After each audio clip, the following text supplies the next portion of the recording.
La sala quedó en silencio en el segundo en que entró. No porque perteneciera allí, sino porque todos sabían que no. Elena Ward, la mujer a la que habían ignorado durante 3 años, estaba parada en la puerta de la gala más exclusiva de la ciudad, con un vestido que costaba más que su salario mensual y una sonrisa que decía que sabía exactamente lo que habían hecho. Al otro lado de la sala, Dante Russo, el hombre que dirigía la mitad del submundo de la ciudad y todos sus secretos, alzó su copa. Sus ojos contenían algo peligroso, reconocimiento, respeto y, lo peor de todo, para la gente que se había burlado de ella, interés. Quédate conmigo hasta el final. Deja un me gusta y comenta tu ciudad abajo para que pueda ver hasta dónde llega esta historia. La invitación llegó un martes. Elena Ward miró el sobrecolor crema que estaba sobre su escritorio como si fuera a explotar.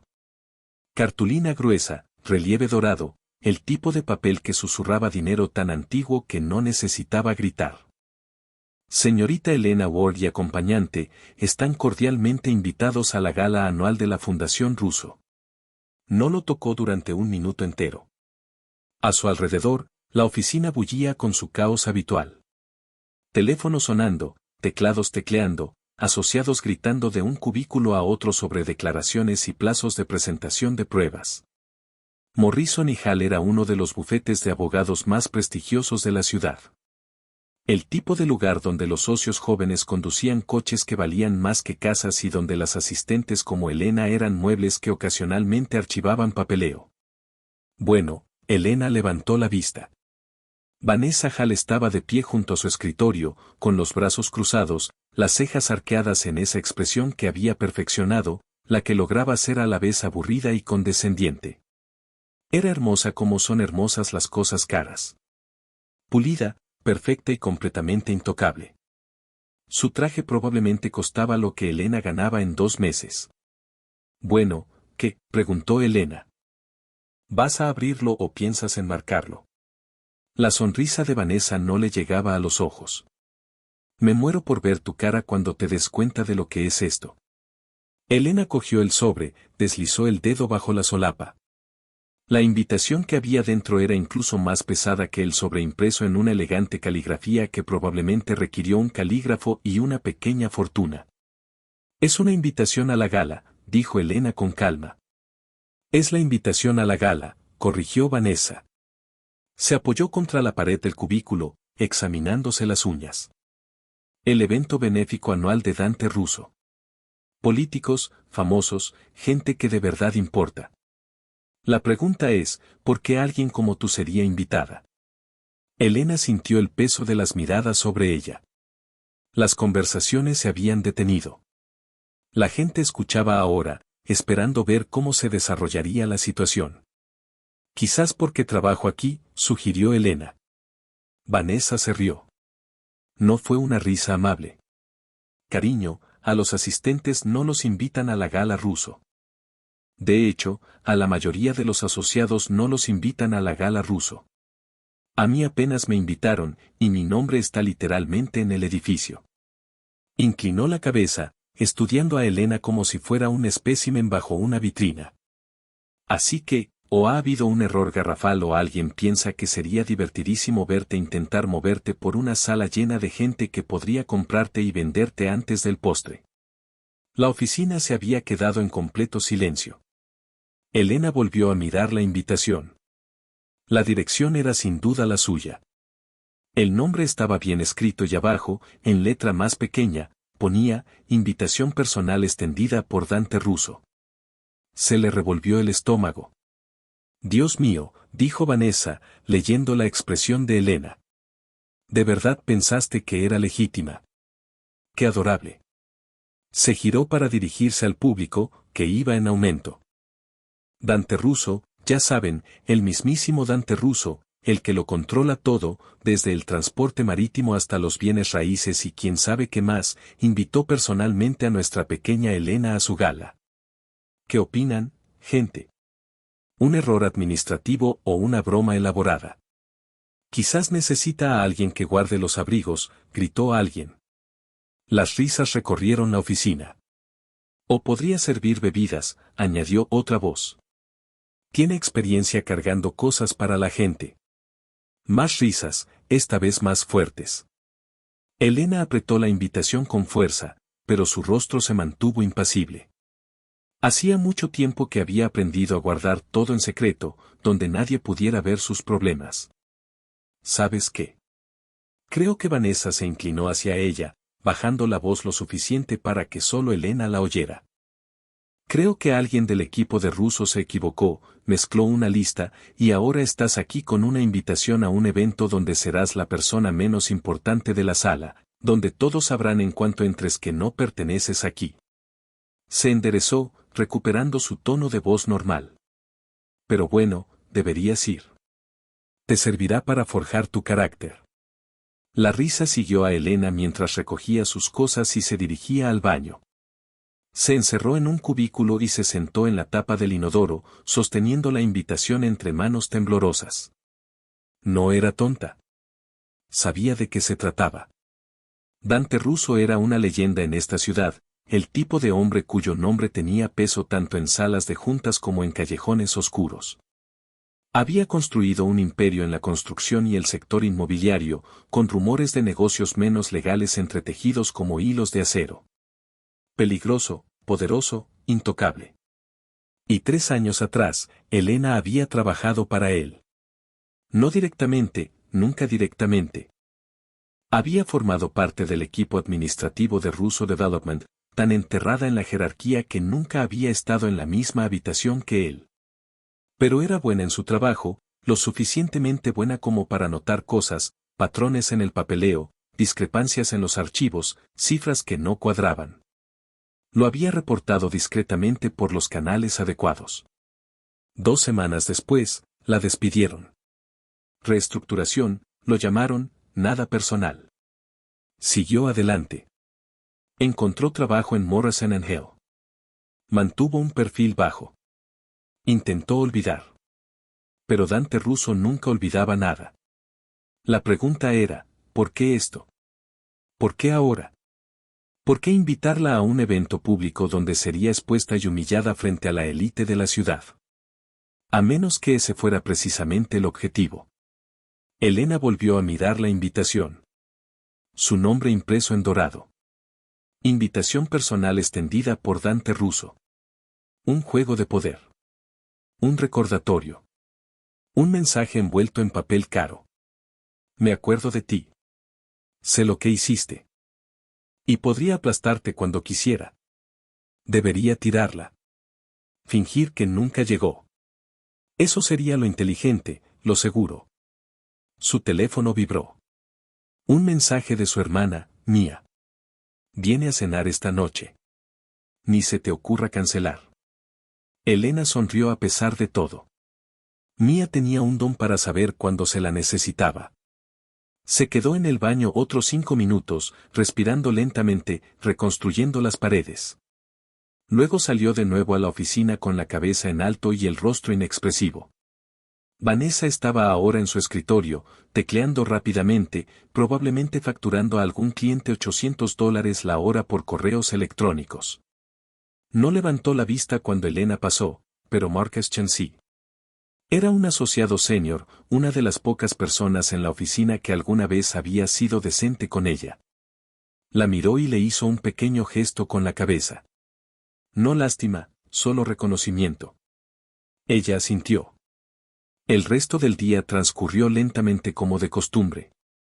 Ir a buscar café, preparar documentos, asistir a reuniones donde su trabajo era tomar notas mientras hombres con trajes caros discutían sobre cosas que ella podría haber resuelto en 5 minutos si alguien le hubiera pedido su opinión. Nadie le pedía su opinión. A las 6, recogió sus cosas y se dirigió al metro. La invitación seguía en su bolso, pesada como una piedra.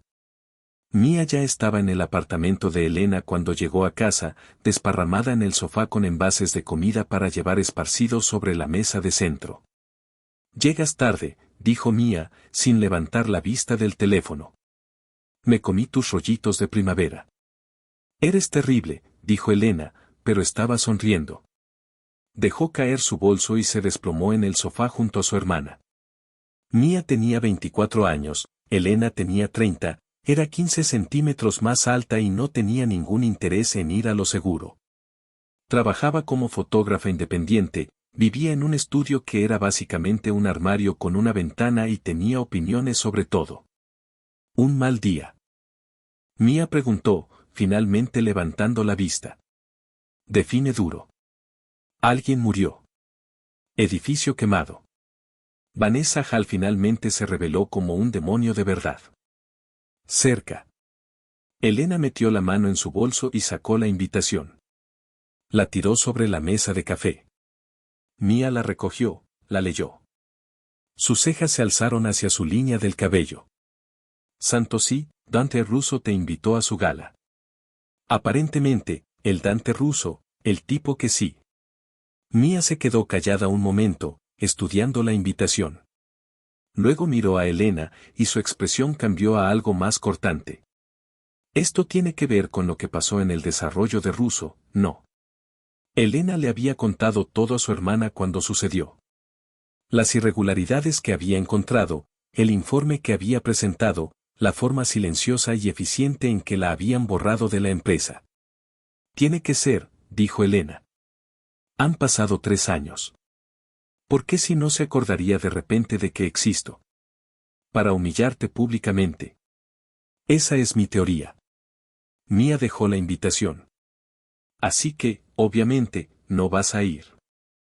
Elena no respondió. Elena, dime que no estás considerando esto de verdad. No sé qué estoy considerando. Es una trampa. Tú misma lo dijiste. Quiere humillarte. ¿Por qué ibas a caer en eso? Porque estoy cansada. Las palabras salieron más cortantes de lo que Elena pretendía. Tomó aire. Estoy cansada de ser invisible. Estoy cansada de ser la persona a la que todos interrumpen y miran a través de. Estoy cansada de fingir que no importa que pasé 6 años obteniendo un título en desarrollo internacional solo para terminar sirviendo café a gente que piensa que soy un mueble. Entonces renuncia, dijo Mia. Busca algo mejor. No dejes que te hagan sentir que tienes que demostrar nada. Eso es fácil para ti decirlo. No te importa lo que piensen los demás. Y te importa demasiado. La voz de Mia se suavizó. Elena, eres brillante. Lo sabes, ¿verdad? Hablas 4 idiomas. Creaste programas educativos en 3 países. Administraste presupuestos más grandes que la colección de zapatos de Vanessa Hall. El hecho de que estas personas no puedan verlo no significa que no sea cierto. Elena miró a su hermana. Entonces, ¿por qué siento que no es cierto cuando estoy allí? ¿Por qué siento que desaparezco un poco más cada día? Mia guardó silencio por un largo momento. Luego tomó la invitación de nuevo. Si vas, dijo lentamente, no puedes ir para demostrarles que están equivocados. No puedes ir esperando que de repente te vean y se den cuenta de que eran idiotas porque no lo harán. La gente así no aprende. No crece. Entonces, ¿para qué ir? Porque necesitas demostrarte algo a ti misma. Mia la miró a los ojos. Necesitas demostrar que no les tienes miedo, que nunca lo tuviste, que puedes entrar en su mundo y salir y seguir siendo exactamente quien eres. Elena tomó la invitación de las manos de su hermana, la miró fijamente. Invitación personal extendida por Dante Russo. ¿Y si es peor de lo que creo? Preguntó en voz baja. ¿Y si está planeando algo peor que solo verme incómoda? Entonces lidia con eso, dijo Mia. Y recuerda que lo peor que puede pasar es que te avergüences frente a un montón de gente cuyas opiniones en realidad no importan. Has sobrevivido a cosas peores. Ella lo había hecho. Elena lo sabía. Pero de alguna manera esto se sentía diferente. Esto se sentía como entrar en una arena donde las reglas estaban diseñadas para destruirla. Necesito pensarlo, dijo finalmente. Mia asintió. De acuerdo. Ahora cómete tu corbata antes de que se enfríe. Y por el amor de Dios, no dejes que Vanessa Hall viva en tu cabeza de nuevo. Pasaron el resto de la noche como de costumbre. Mía contando historias elaboradas sobre sus últimos trabajos de fotografía. Elena escuchando a medias mientras su mente daba vueltas por posibilidades y escenarios. Cuando Mía finalmente se fue alrededor de las 10, Elena se sentó sola en su apartamento, la invitación sobre la mesa frente a ella. Pensó en Dante Russo, tratando de recordar si alguna vez lo había visto durante su tiempo en Russo Development. Ella no lo creía. Siempre estaba en otro lugar, en reuniones, en la obra, haciendo negocios que no requerían su presencia en las oficinas administrativas donde Elena había trabajado. Pero había visto su firma docenas de veces, trazos audaces y agresivos que ocupaban media página. Y había visto lo que le sucedía a quienes se cruzaban en su camino. Desaparecían de la empresa. A veces desaparecían de la ciudad. Nadie hablaba de ello, pero todos lo sabían. Elena tomó su computadora portátil e hizo lo que probablemente debería haber hecho horas antes. Buscó información sobre la gala. Era exactamente como Vanessa había dicho, el evento de la temporada. Las fotos de años anteriores mostraban a la élite de la ciudad. Políticos y miles de smokines. Celebridades luciendo diamantes prestados. Magnates que decidían las políticas entre copas de champán. Y en el centro de todo, año tras año, Dante Russo. Era más joven de lo que esperaba, probablemente de unos 40 y pocos años. Cabello oscuro, ojos oscuros, ese tipo de atractivo de rasgos afilados que parecía peligroso incluso en las fotografías. Llevaba su poder con naturalidad, como una segunda piel.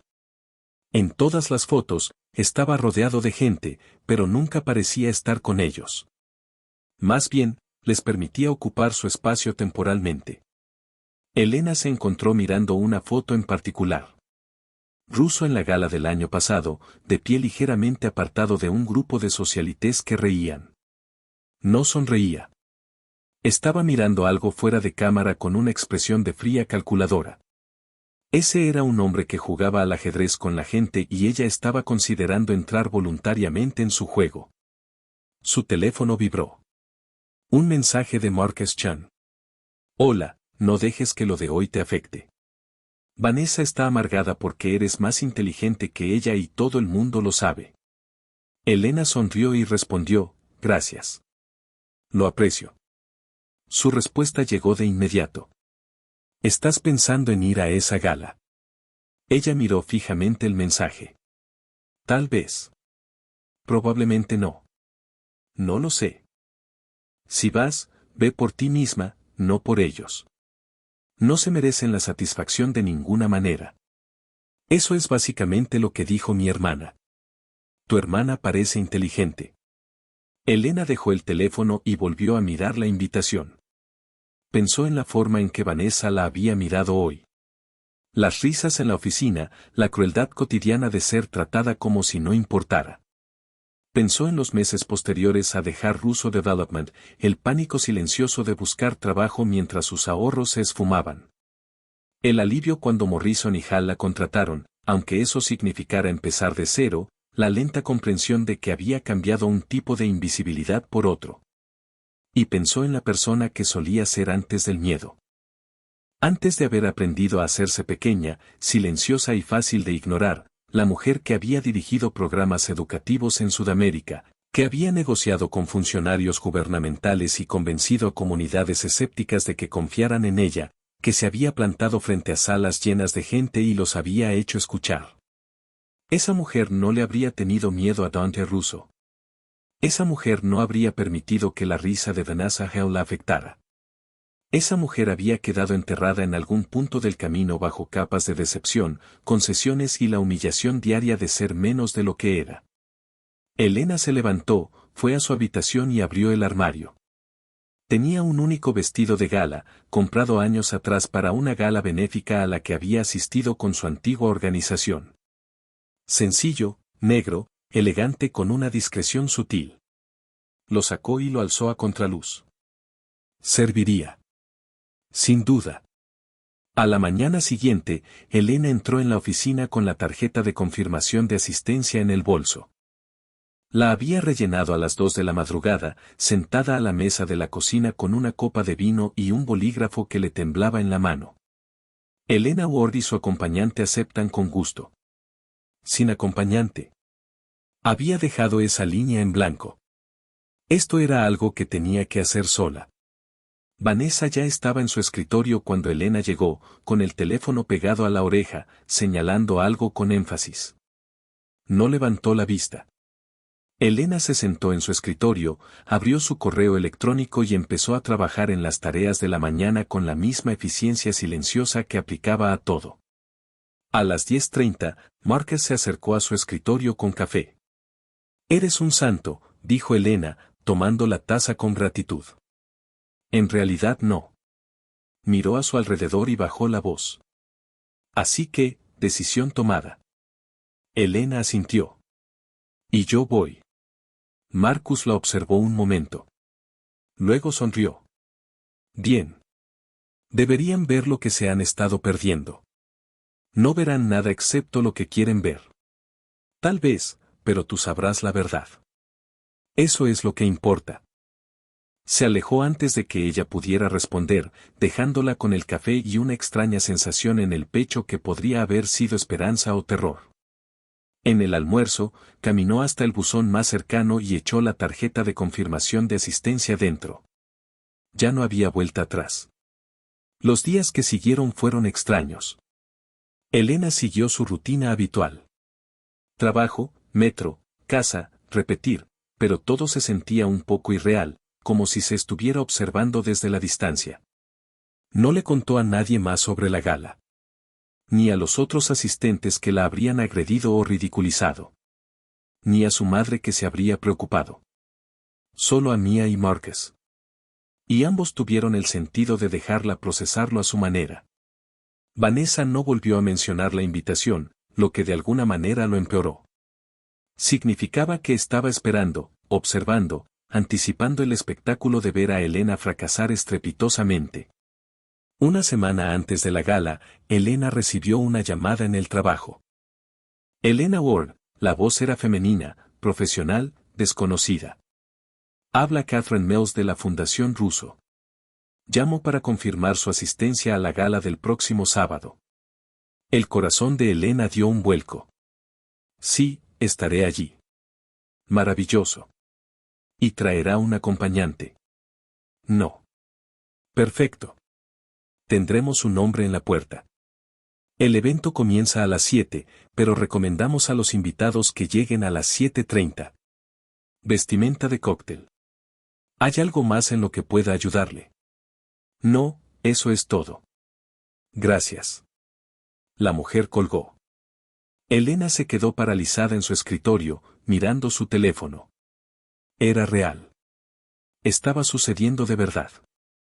Había esperado algún tipo de confirmación de que era una broma, una llamada cancelando la invitación, algo que la librara del apuro. Pero no había nada, solo eficiencia profesional en el peso del compromiso que había asumido. Esa noche, Mia llegó con su cámara y una bolsa llena de maquillaje. ¿Qué es esto?, preguntó Elena. Investigación, dijo Mia. Vamos a averiguar qué te vas a poner, cómo te vas a peinar y qué mensaje vas a transmitir cuando entres en esa habitación. Tengo un vestido. Lo sé. Me lo dijiste. El negro de la gala benéfica. Es clásico. Es seguro. Mia dejó caer la bolsa de maquillaje sobre la mesa. Y no vas allí para ir a lo seguro. Vas allí para ser tú misma. Así que vamos a averiguar cómo se ve eso. Pasaron 3 horas experimentando. Mia tomó fotos, le mostró a Elena diferentes opciones, le explicó la psicología del color, el corte y el estilo. No estás tratando de parecerte a ellos, repetía Mia. Estás tratando de verte como la mejor versión de ti misma, la que no le importa lo que piensen. Al final de la noche, habían decidido un plan. El vestido negro funcionaría, pero lo modificarían. Lo llevarían a una modista, cambiarían el escote, actualizarían el corte. Elena llevaría el pelo suelto en lugar de recogido. Joyas minimalistas, maquillaje que realzara en lugar de ocultar. Vas a entrar ahí, dijo Mia, y se van a dar cuenta de que nunca te habían visto antes. Elena se miró en el espejo, intentó ver lo que Mia veía. Solo vio a una mujer aterrorizada de cometer un error. El día de la gala llegó demasiado rápido y a la vez no lo suficientemente rápido. Elena se despertó a las 6. Aunque el evento no era hasta la noche, no podía dormir, no podía comer, apenas podía pensar más allá del ruido de ansiedad que le llenaba la cabeza. Mia apareció a las 4 con su cámara, una botella de vino y la determinación de documentarlo todo. Esto es histórico, dijo, mientras preparaba su equipo. El día en que Elena Ward dejó de importarle lo que pensaran los demás. Todavía me importan muchas cosas, dijo Elena. Tantas represas. Aunque las represas, hornéalo hasta que lo hagas. Mia le sirvió una copa de vino a cada una. Ahora siéntense y déjenme maquillarlas antes de que les tiemblen demasiado las manos para sostener la copa. La transformación duró 2 horas. Mia trabajó con intensidad concentrada, retrocediendo ocasionalmente para revisar su trabajo, ajustando y perfeccionando. Cuando finalmente retrocedió y le dijo a Elena que se mirara en el espejo, Elena casi no se reconoció. Se veía pulida, arreglada, como alguien que pertenecía a habitaciones con candelabros de cristal y gente que se emborronaba en los Hamptons. Pero más que eso, se veía presente, sólida, real. Ahora, el vestido, dijo Mia, las modificaciones lo habían transformado. El nuevo escote era elegante sin ser provocativo. El ajuste enfatizaba su figura sin llamar la atención. Cuando Elena se movía, la tela se movía con ella, fluida y segura. Santa Mía suspiró. Elena, mírate. Elena se volvió hacia el espejo de nuevo. La mujer que la miraba era una extraña. O tal vez era alguien que Elena había conocido hacía mucho tiempo. Si no los matas, dijo Mia, me voy a sentir personalmente ofendida. ¿Y si me caigo de bruces? Entonces te levantas. ¿Qué más hay? El teléfono de Elena vibró. Un servicio de transporte organizado por la Fundación Russo la esperaba abajo. Esto era. Mia la abrazó con fuerza. Recuerda, no estás haciendo esto por ellos. Lo estás haciendo por ti. Lo sé. Y mándame un mensaje en cuanto puedas. Quiero detalles. Elena cogió su pequeño bolso de mano prestado de Mia porque su propio bolso era un práctico bolso de cuero que gritaba asistente administrativa y se dirigió a la puerta. El coche era elegante y negro y probablemente costaba más alquilarlo que su presupuesto mensual para comida. El conductor abrió la puerta sin decir nada y Elena se deslizó dentro, con el vestido cayendo alrededor de sus piernas. Mientras se incorporaban al tráfico, observó la ciudad deslizarse ante las ventanas tintadas. Gente normal haciendo cosas normales, paseando perros, parando taxis, viviendo vidas que no implicaban entrar voluntariamente en una guerra social. Todavía podía decirle al conductor que diera la vuelta. Todavía podía fingir estar enferma y enviar disculpas. Todavía podía estar a salvo. Pero estar a salvo no la había llevado a ninguna parte, excepto a ser más pequeña, más silenciosa y más invisible que nunca. El viaje duró 30 minutos. Elena los pasó respirando lentamente y tratando de no arrugar su vestido. Cuando llegaron al lugar, un museo histórico que se había transformado en un palacio resplandeciente para la noche, se le cortó la respiración. Había fotógrafos de verdad, una alfombra roja que conducía a la entrada. Gente de gala riendo y posando como si esto fuera los Oscar. El conductor le abrió la puerta. Elena vaciló. Señorita, dijo suavemente. Ya llegamos. Ella tomó su mano y salió del auto. El aire nocturno era fresco en su piel. Los flashes de las cámaras se dispararon, aunque no para ella. No era nadie, y los fotógrafos lo sabían. Estaban esperando al siguiente auto, a la siguiente celebridad, a la siguiente persona importante. Elena caminó por la alfombra roja con la cabeza bien alta y el corazón latiéndole tan fuerte que pensó que la gente podría oírlo. En la entrada, una mujer con un portapapeles y un auricular comprobó su nombre, Elena Ward, dijo la mujer, encontrándola en la lista. Bienvenida. Que disfrute de la velada. Así, sin más, entró.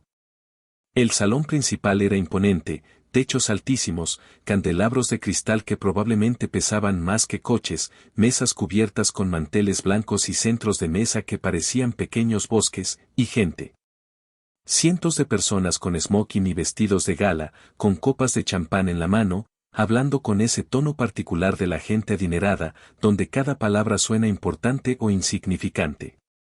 Elena se quedó paralizada en la puerta. Esto era un error. No pertenecía a ese lugar. Todos lo veían. Probablemente ya se estaban riendo. Elena Ward. Se giró. Un hombre estaba a su lado, mayor, de unos 60 años, con el pelo plateado y ojos amables. Sonreía como si la conociera. Lo siento, dijo Elena. Nos conocemos. El doctor James Reeves, dijo él, extendiendo la mano. No nos hemos conocido, pero conozco tu trabajo. Estuviste con Global Bridge Development, ¿no? La iniciativa de educación en Colombia. La mente de Elena se quedó en blanco, luego de repente se aguzó. Sí. ¿Cómo lo hiciste? Revisé tu estudio de caso para la revista de Desarrollo Internacional. Un trabajo brillante. La forma en que integraste el liderazgo comunitario en el marco curricular fue exactamente el tipo de pensamiento innovador que necesitábamos en ese campo. Negó con la cabeza, sonriendo. He estado esperando encontrarte en uno de estos eventos. ¿Qué estás haciendo ahora? La boca de Elena se movió, pero no salió ningún sonido por un segundo. Entonces estoy trabajando en Morrison & Hale. Puesto administrativo. La expresión del doctor Reeves cambió. Sorpresa, luego algo que podría haber sido decepción. Administrativo, pero tu experiencia. Deberías estar dirigiendo programas, ¿no? Se detuvo. Bueno, eso no es asunto mío, pero si alguna vez buscas oportunidades en desarrollo internacional de nuevo, me encantaría hablar contigo aquí. Sacó una tarjeta de presentación, se la entregó. Elena la tomó automáticamente, todavía tratando de procesar lo que estaba sucediendo. Doctor Reeves, alguien la llamó desde el otro lado de la sala. Aquí está. El deber me llama, le dijo a Elena. Un placer conocerla por fin. De verdad. Se marchó, dejando a Elena allí de pie con su tarjeta de visita en la mano y su percepción de la noche completamente alterada. Miró a su alrededor de nuevo, y esta vez se percató de cosas que antes no había notado. La forma en que la observaban, no con burla, ni con confusión, sino con curiosidad. Al otro lado de la sala, Vanessa Howe permanecía inmóvil con una copa de champán a medio camino de los labios, mirando a Elena como si hubiera visto un fantasma y apoyada en la barra al final del pasillo, observándolo todo con esos ojos oscuros y calculadores. Dante Russo levantó su copa ligeramente y sonrió. El corazón de Elena se detuvo durante exactamente 3 segundos. Luego volvió a latir con más fuerza y rapidez que antes, y se obligó a apartar la mirada de la sonrisa cómplice de Dante Russo.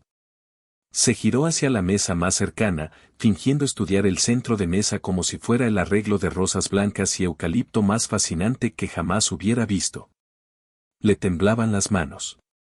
Las apretó contra su bolso, deseando que dejaran de hacerlo. La doctora Reeves había reconocido su trabajo real, los proyectos que había construido, los programas que había diseñado, cosas en las que no había pensado en años porque pensar en ellas dolía demasiado. Le recordaba quién solía ser antes de aprender a desaparecer. Vaya, vaya. Elena no necesitaba darse la vuelta para saber quién estaba detrás de ella. Había oído esa voz suficientes veces, rebosante de desprecio apenas disimulado en la oficina de Morrison y Hall. Vanessa Howe la rodeó para encararla, copa de champán en mano, con un vestido que probablemente costaba más que el coche de Elena. Su sonrisa era tan afilada que podía herir. Tengo que admitir, dijo Vanessa, no pensé que realmente aparecerías, y definitivamente no pensé que te arreglarías tan bien. ¿Quién diría que la ratoncita tenía carácter? Elena la miró a los ojos, sin pestañear. Vanessa, te ves preciosa. No. La sonrisa de Vanessa se tensó. No hagas esa cosa educada que haces. Ambas sabemos por qué estás aquí. ¿Verdad? Estás tratando de demostrar algo. Que perteneces aquí. Que eres más de lo que eres. Vanessa tomó un sorbo de champán, observando a Elena por encima del borde de la copa. Pero esto es lo que pasa con la gente como tú. Puedes ponerte un vestido bonito y aprender qué tenedor usar, pero nunca serás una de nosotras. Siempre serás la empleada doméstica. Algo frío se instaló en el pecho de Elena. No era ira. Algo más tranquilo que eso. Más claro. Tienes razón, dijo Elena en voz baja. Nunca seré una de vosotras. La sonrisa de Vanessa se ensanchó, victoriosa. Porque me gané lo que tengo, continuó Elena. No heredé un bufete de abogados de mi padre. Creé programas que cambiaron vidas. Trabajé en lugares que no se pueden encontrar en un mapa, y cuando cometía errores, no podía llamar a papá para que los arreglara. El rostro de Vanessa palideció, luego se puso rojo.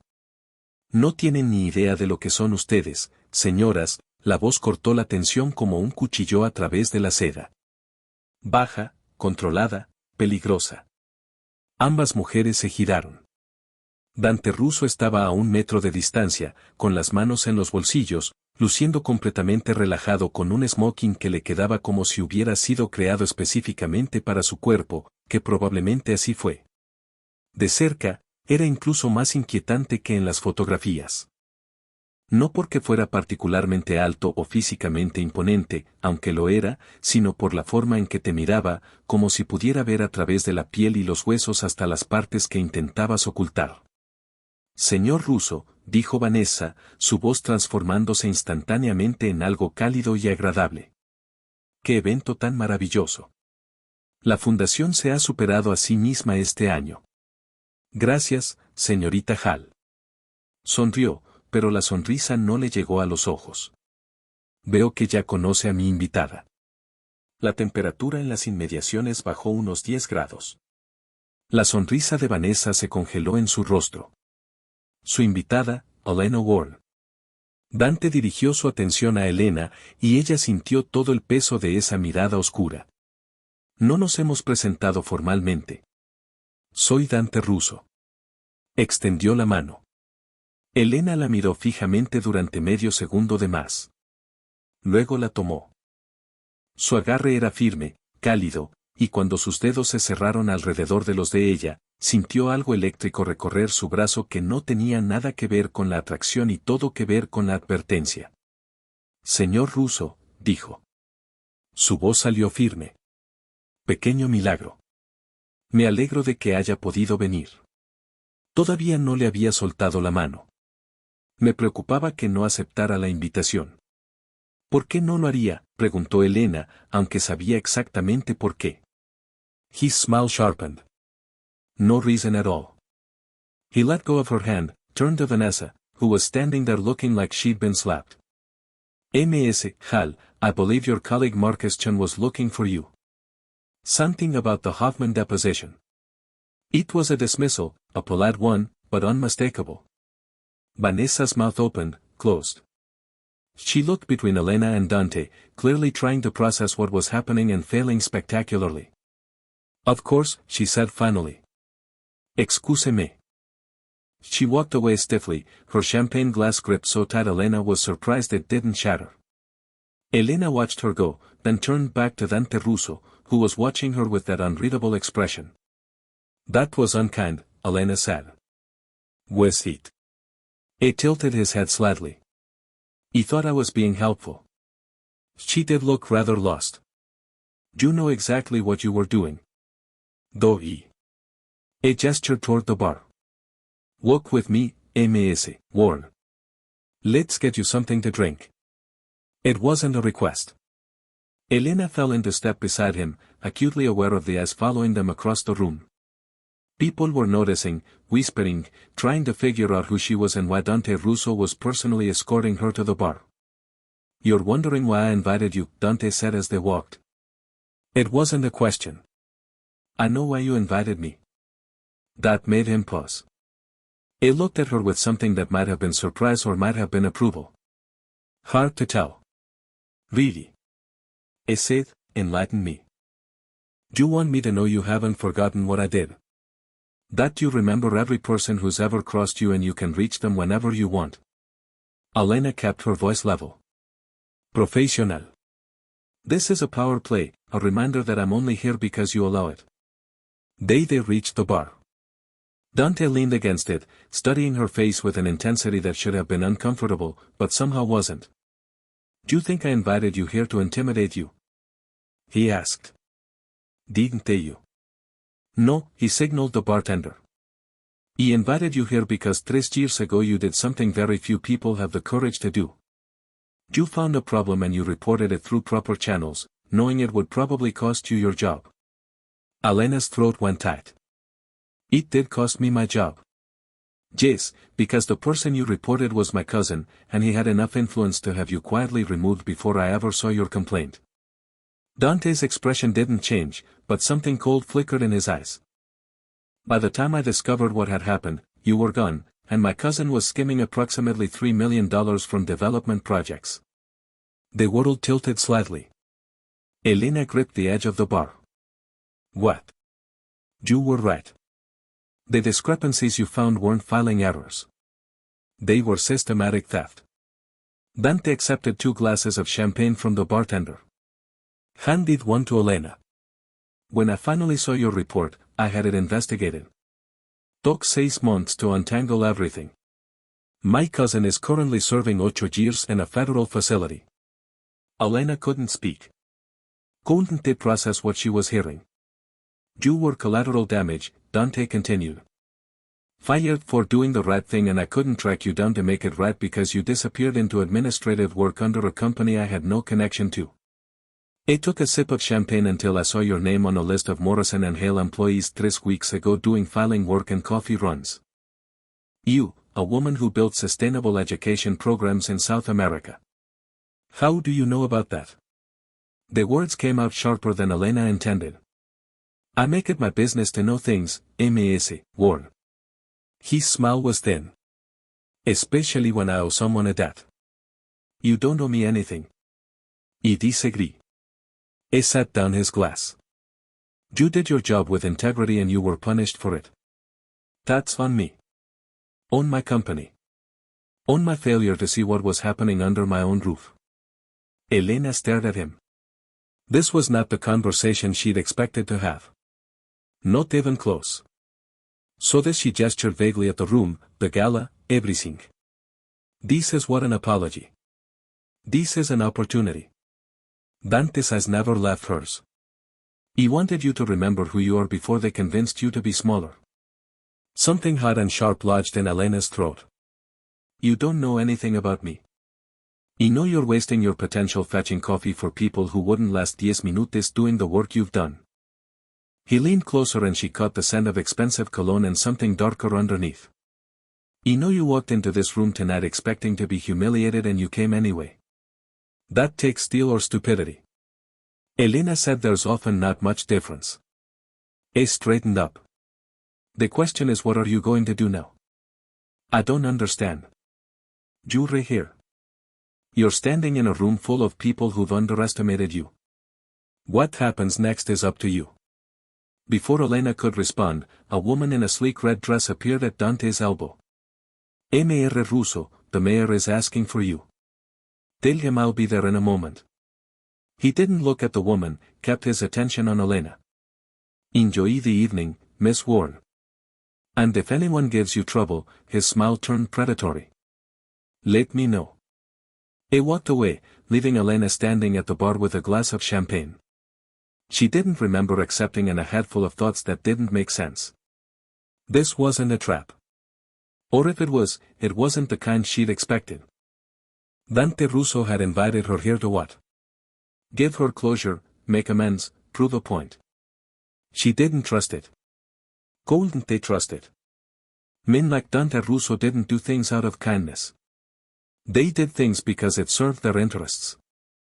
But he'd looked genuinely angry when he talked about his cousin, about what had happened to her, and he'd known about her work in Colombia, had known enough to understand what it meant that she was filing paperwork at a law firm. Elena drank the champagne. It was excellent, of course, probably cost more per bottle than she made in a week. Quite a conversation. She turned.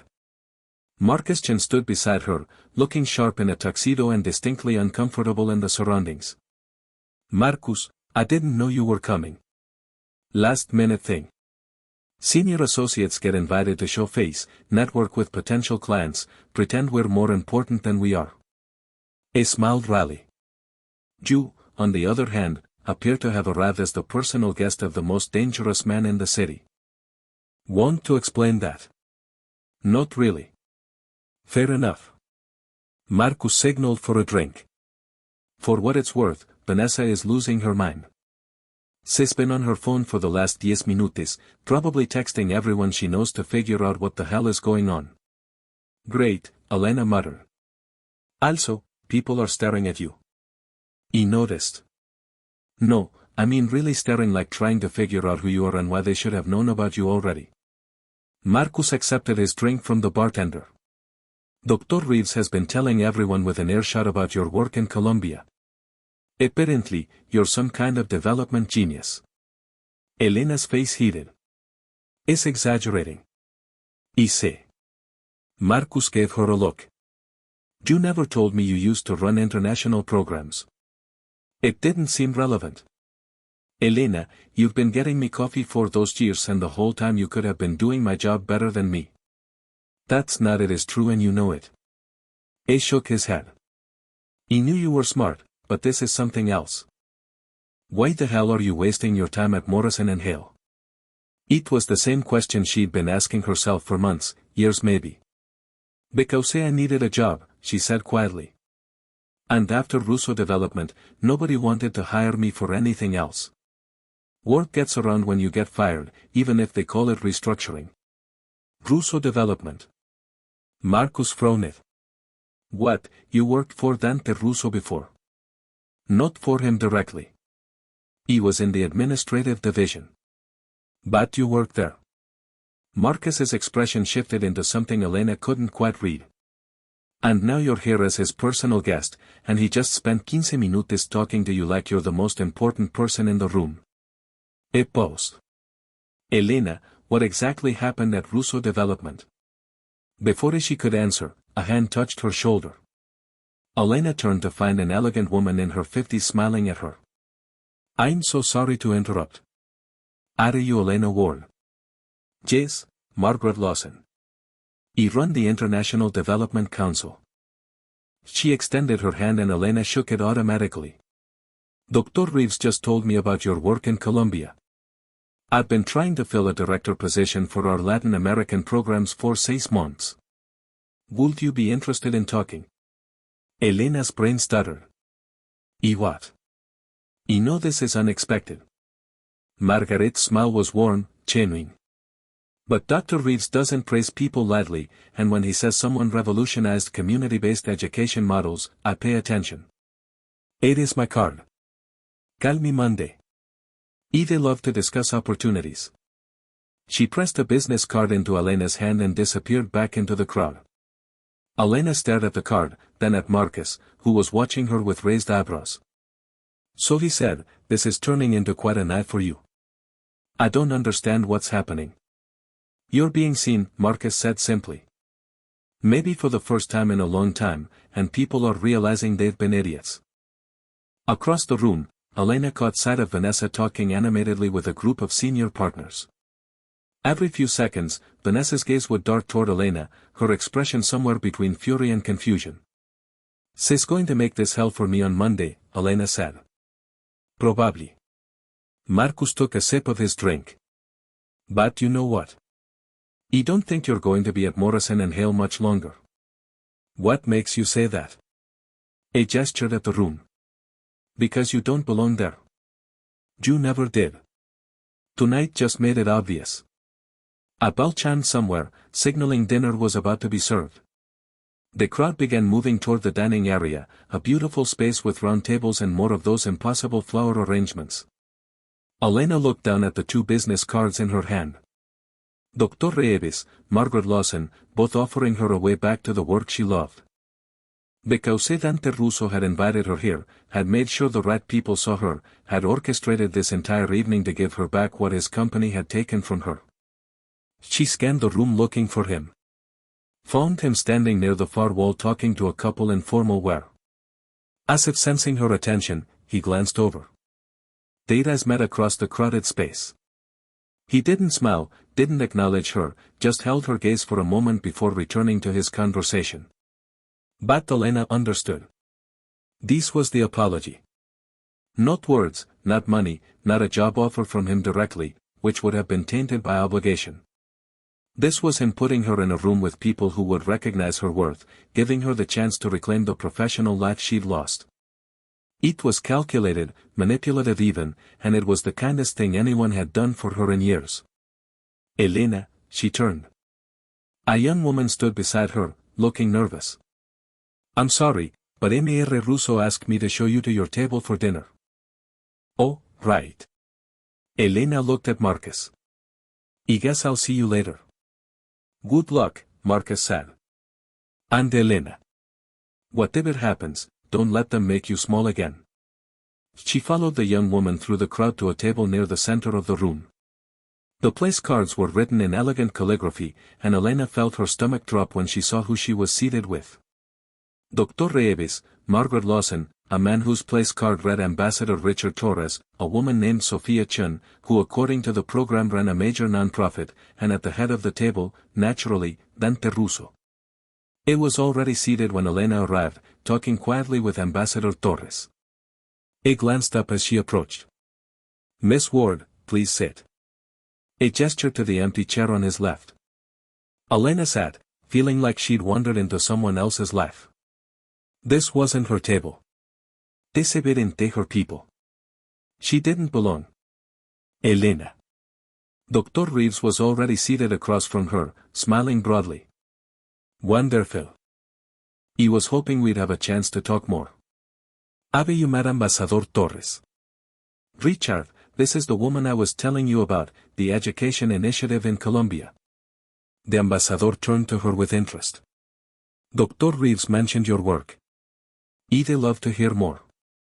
We're struggling with similar challenges in several Central American countries right now. And just like that, Elena found herself in a conversation about sustainable development models and community integration strategies. The ambassador had questions. Dr. Reeves had follow-ups. Margaret Lawson added perspectives from her own experience. They talked to her like she was a colleague, an expert, someone whose opinion mattered. Elena had forgotten what that felt like. Dante remained quiet through most of it, occasionally adding a comment or question, but mainly just watching, letting the conversation flow around him. At one point, when the others were debating the merits of different funding structures, he leaned slightly toward Elena. You're comfortable, he said quietly, just loud enough for her to hear. What? Talking about this work. You're comfortable. Different than you were at the bar. She was. Elena realized he was right. When she talked about development work, about program design and community engagement, something in her relaxed, opened up. This is what I know, she said. This is who you are, he corrected. Before she could respond, the first course arrived. Some kind of deconstructed salad that probably had a name she couldn't pronounce. The conversation shifted to lighter topics while they ate. Elena found herself actually enjoying dinner. The food was incredible. The conversation was stimulating. And slowly the knot of anxiety in her chest began to loosen. She caught sight of Vanessa at a table near the edge of the room, seated with junior partners and their spouses. Vanessa was staring at Elena's table with barely concealed rage. Elena looked away. It didn't matter anymore. Halfway through the main course, some kind of perfectly cooked fish with vegetables that looked like tiny works of art, Sophia Chen turned to Elena. I have to ask, she said. How did you end up doing administrative work? With your background, you should be leading programs, not supporting them. The table went quiet. Everyone was listening now, including Dante. Elena set down her fork carefully. After I left Russo Development, I had trouble finding positions in international development. The field is small. People talk. When you leave a major company, suddenly, even with the official story being restructuring, people assume there's more to it. That's absurd. Dr. Reeves said, your work speaks for itself. Maybe, but without references from my most recent employer and without being able to explain why I left, doors closed. So, I took what I could get. And you ended up at a law firm. Margaret said softly. Doing work that has nothing to do with your training or your talents. Elena nodded. Ambassador Torres frowned. That's a systematic failure. We lose too many good people that way. People who challenge the status quo or expose problems and instead of being rewarded, they're punished. It's not just about punishment, Dante said. Everyone turned to look at him. He was looking at Elena. It's about power, about keeping people in their place, about making sure everyone knows that speaking up has consequences. His voice was casual, but there was steel underneath. Is that how you run your organizations, Mr. Russo? Sophia asked. There was a challenge in her tone. No. Dante's expression didn't change. But I'm aware of how others operate and I'm aware when my own systems fail to protect people who deserve protection. He was talking about what happened to Elena. Everyone at the table understood that.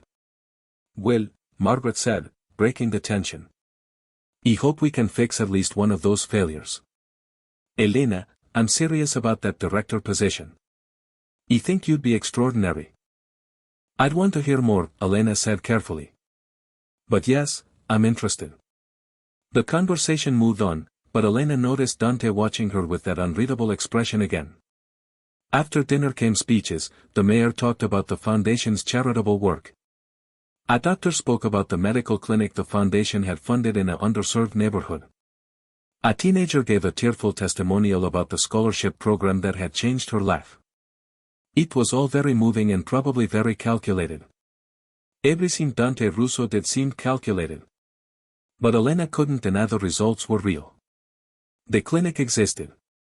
The scholarships existed, whatever else he was.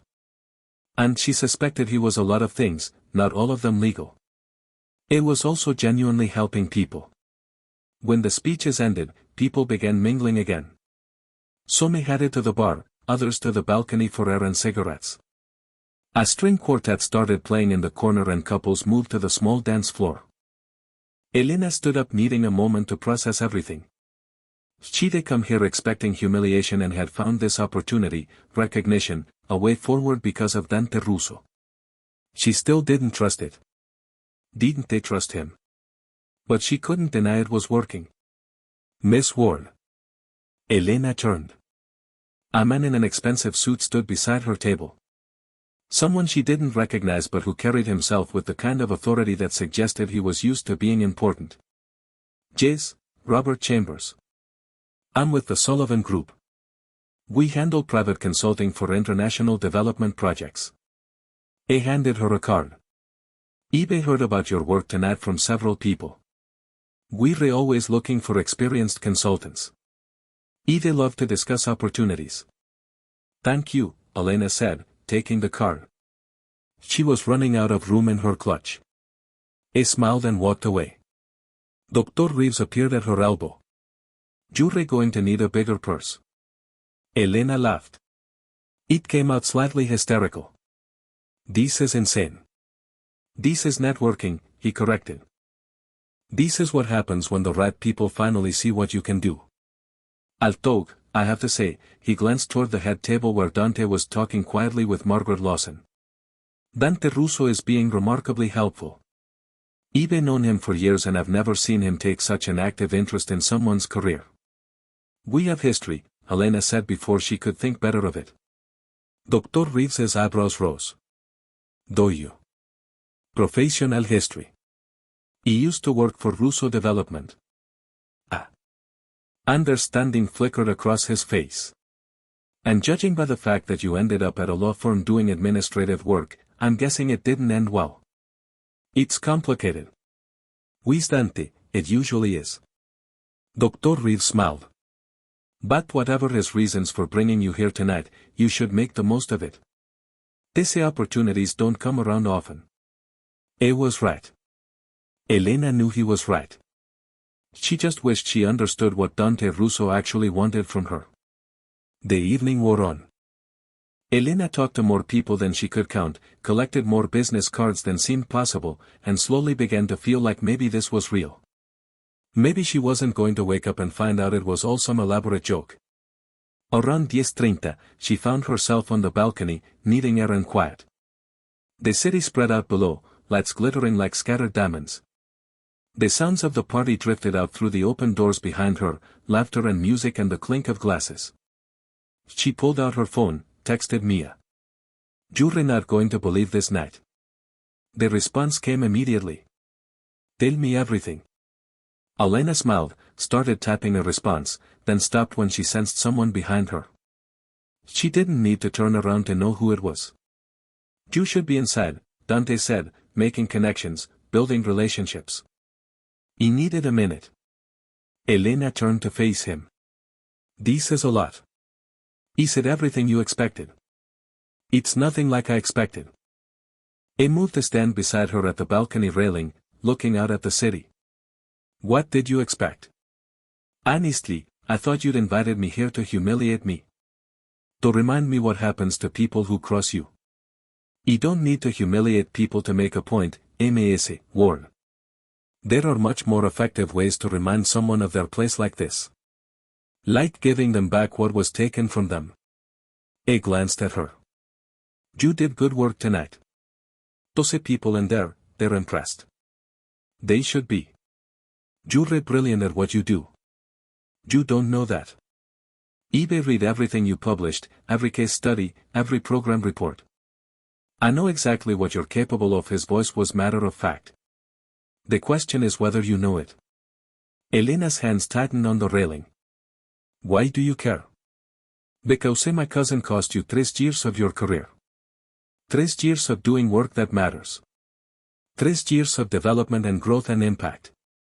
He turned to fully face her. "Now, I can't give you those years back, but I can make sure you don't waste any more of them." "This isn't about me," Elena said slowly. "This is about your guilt."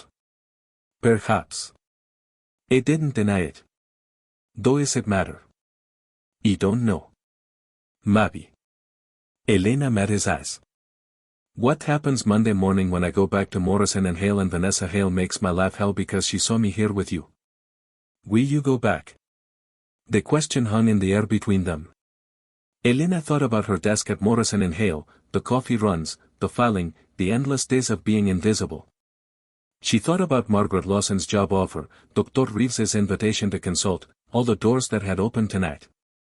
"I don't know," she said honestly. "Then let me make it easier."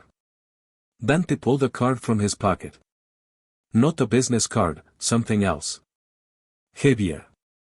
This is my private number. If Vanessa or anyone else at that firm gives you problems, call me. Ella handle it. I don't need you to fight my battles." "No," he agreed. "You don't. But you also don't need to fight them alone. Not anymore." Elena took the card. Their fingers brushed and she felt that electric warning again. This man was dangerous. Not because he wanted to hurt her, but because he could help her. And that kind of debt was its own kind of trap. "Why are you really doing this?" she asked quietly. Dante was quiet for a long moment. When he spoke, his voice was different, softer, more honest than she'd heard it all night. "Because 3 years ago, someone in my organization destroyed your career for doing the right thing. And when I found out, I was furious, not just at my cousin, but at myself, for not seeing it, for not protecting the people who worked for me, for being so focused on expansion and profit that I missed what was happening in my own house." He looked out at the city again. He fixed the immediate problem. "My cousin went to prison. He restructured the entire oversight system. But you were gone and I couldn't fix what happened to you until I saw your name on that list 3 weeks ago and realized I could give you this. One night, the right people, a chance to remember who you are. Elena's throat was tight. That's a lot of effort for guilt. It's not just guilt. He looked at her again and there was something in his eyes she couldn't name. It's recognition. You're what people in my world should be and usually aren't. Smart, principled, willing to take risks for what's right. A boast. That's rare, worth protecting, worth investing in and not an investment. Everyone's an investment, Ms. Ward. The question is whether it's mutual. Before Elena could respond, voices drifted out from the balcony doors. People were leaving, calling for cars, saying their goodbyes. The gala was ending. Dante stepped back, creating distance. Professional distance. Your car is waiting whenever you're ready, he said. And Elena, he used her first name for the first time all night. Whatever you decide about Monday, decide for yourself. Not because of them, not because of me, because of what you actually want.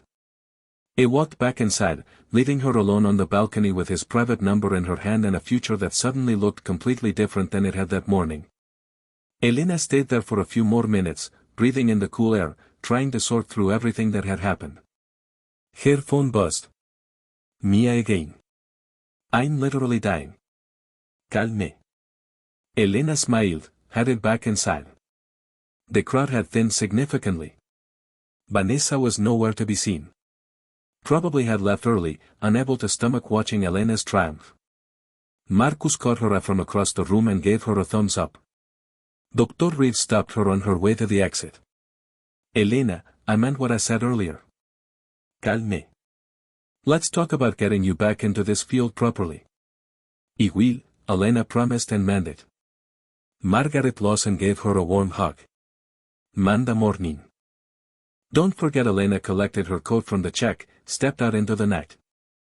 The same black car was waiting.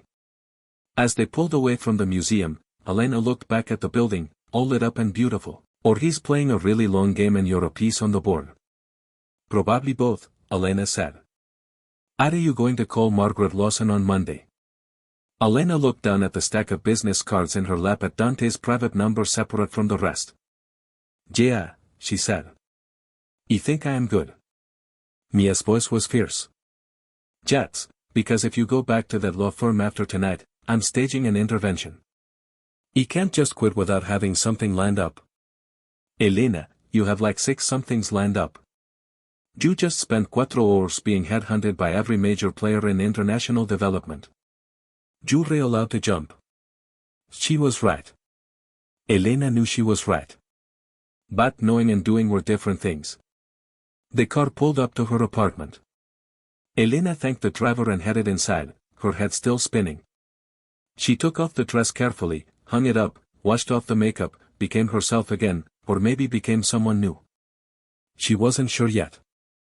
In bed, unable to sleep, she went through the business cards one more time.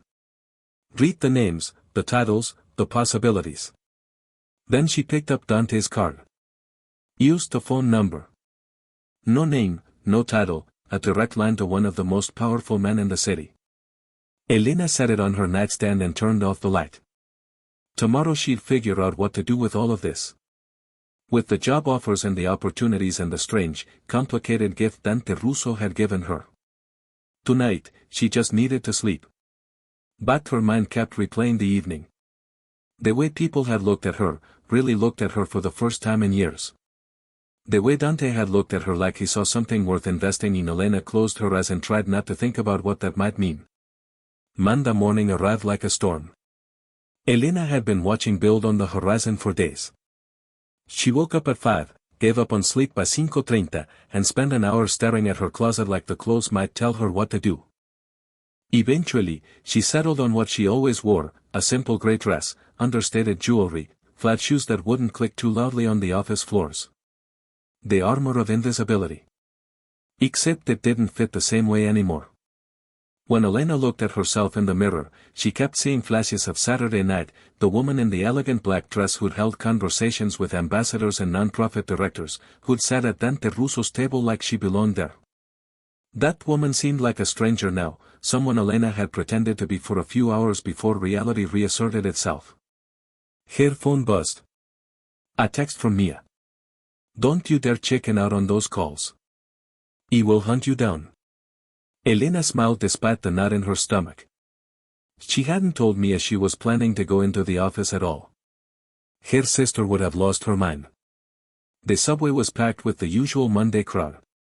People staring at phones, clutching coffee cups, looking like they'd rather be anywhere else. Elena found a spot near the door and held onto the pole, trying to breathe through the anxiety crawling up her throat. She'd made a decision last night somewhere around 3 in the morning when sleep was clearly not happening. She would go in, work her normal day, and during lunch, she'd call Margaret Lawson, set up a meeting, start the process of extracting herself from Morrison and Hale without burning bridges or making a scene. Controlled, professional, safe.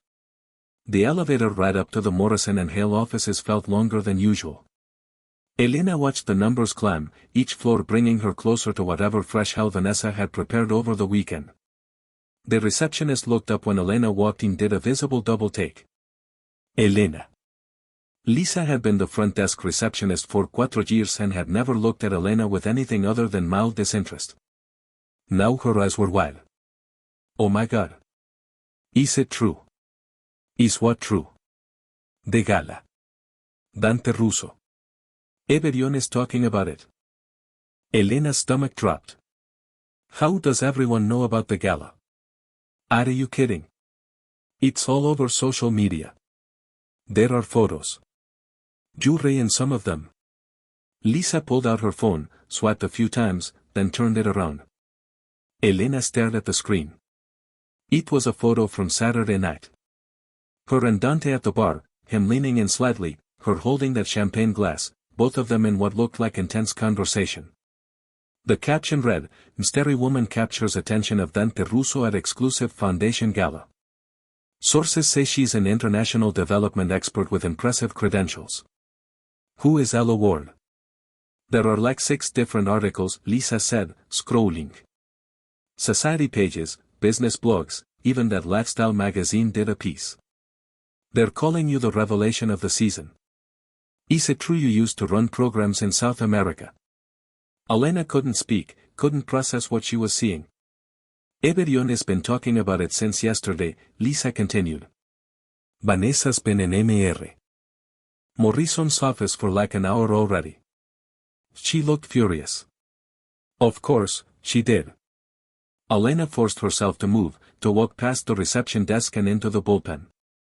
Conversation stopped as she entered. People turned to stare. A few whispered to each other behind hands. Marcus was already at his desk. When he saw her, he stood up immediately and walked over. We need to talk, he said quietly. Conference room now. Elena followed him into one of the small conference rooms. Marcus closed the door, pulled the blinds. Have you seen the coverage? He asked. Lisa just showed me. It's everywhere, Elena. You're all over the society pages. They're digging into your background, finding out about your work in Colombia, the programs you built. He ran a hand through his hair. Do you know what this means? That I'm going to have a really bad day. That you just became visible in a way that Vanessa can't ignore or dismiss. You're not the invisible assistant anymore. Jure, the woman Dante Russo personally invited to his gala, the woman ambassadors and non-profit directors want to hire. Marcus sat down on the edge of the table. Morrison's going to want to talk to you. Probably offer you something to keep you here now that you're suddenly valuable. You don't want anything from Morrison. I know, but you need to be prepared. Vanessa's going to come at you hard. She's been telling everyone who listened that the whole thing was a publicity stunt, that you don't actually have the credentials people are claiming. Elena's hands clenched. She's calling me a liar. She's doing damage control. You embarrassed her Saturday night, whether you meant to or not. And Vanessa doesn't handle embarrassment well. Before Elena could respond, her phone rang. Unknown number. She almost didn't answer. Then something made her pick up. Miss Ward, this is Catherine Mills from Russo Foundation. Mr. Russo would like to speak with you. I'm transferring you now. Elena says went while. She looked at Marcus, who raised his eyebrows. Then Dante's voice came through the line low and controlled. I assume you've seen the media coverage. He just found out about it. My publicist may have helped facilitate some of the articles. He thought it would be useful for people to know who you are before the vultures started making up their own stories. It paused. I'm calling because I want to make you an offer. Elena's heart kicked. Mr. Russo, let me finish. I'm not offering you a job at Russo Development. That would defeat the purpose of Saturday night. But I do have connections with several international development organizations that are always looking for experienced consultants and program directors. You can make introductions, provide references, open doors. Jube already opened doors. eBay cracked them. You still have to walk through, but I can make the walk easier. His tone shifted slightly. I'm also aware that your current employers may not be thrilled about the attention you're receiving. If you need legal support or advice on how to navigate leaving that position, I have people who can help. Elena looked at Marcus, who was watching her with concern. Why are you doing this? She asked. He told you Saturday night I'm correcting a mistake. This is more than correction. This is orchestration. Dante was quiet for a moment. Yes, he said finally. It is. Does that bother you? I don't know yet. Fair enough. The offer stands regardless. Call me if you need anything. And Elena, don't let them make you smaller than you are. Jube already spent 3 years doing that. He hung up before she could respond. Elena lowered the phone slowly. Marcus was staring at her. That was Dante Russo, she said unnecessarily. I gathered. What did he want to help? I think. Elena sat down in one of the conference room chairs. Marcus, what the hell is happening? You're happening. He smiled slightly. You walked into that gala expecting to be humiliated and instead you reminded everyone who you really are. Now they can't unsee it. That's powerful. That's terrifying. Yeah, probably both. A knock on the conference room door made them both jump. One of the senior partners, assistant, stood there looking uncomfortable. Elena, Mr. Morrison wants to see you in his office. Here it comes. Elena thought. She stood up, smoothed down her dress. Marcus caught her arm. Don't let him bully you into staying, he said quietly. You're worth more than this place ever valued you at. Elena nodded and followed the assistant down the hall to Richard Morrison's corner office. It was everything you'd expect from a senior partner. Mahogany furniture, leather chairs, law degrees framed on the wall, windows overlooking the city. Morrison sat behind his massive desk, fingers steepled. Vanessa stood beside him, arms crossed, her expression like carved ice. Elena, Morrison said. Please sit. Elena sat, kept her spine straight, her hands folded in her lap. Morrison studied her for a long moment. I've been hearing some interesting things about you this weekend. Have you? Apparently, you have quite the impressive background. International development work, program management, things you never mentioned when you were hired. I mentioned them in my initial interview, Elena said evenly. I was told the firm wasn't hiring for positions that would utilize that experience. Vanessa's jaw tightened. Morrison had the grace to look slightly uncomfortable. Yes. Well, seems we may have underutilized your talents.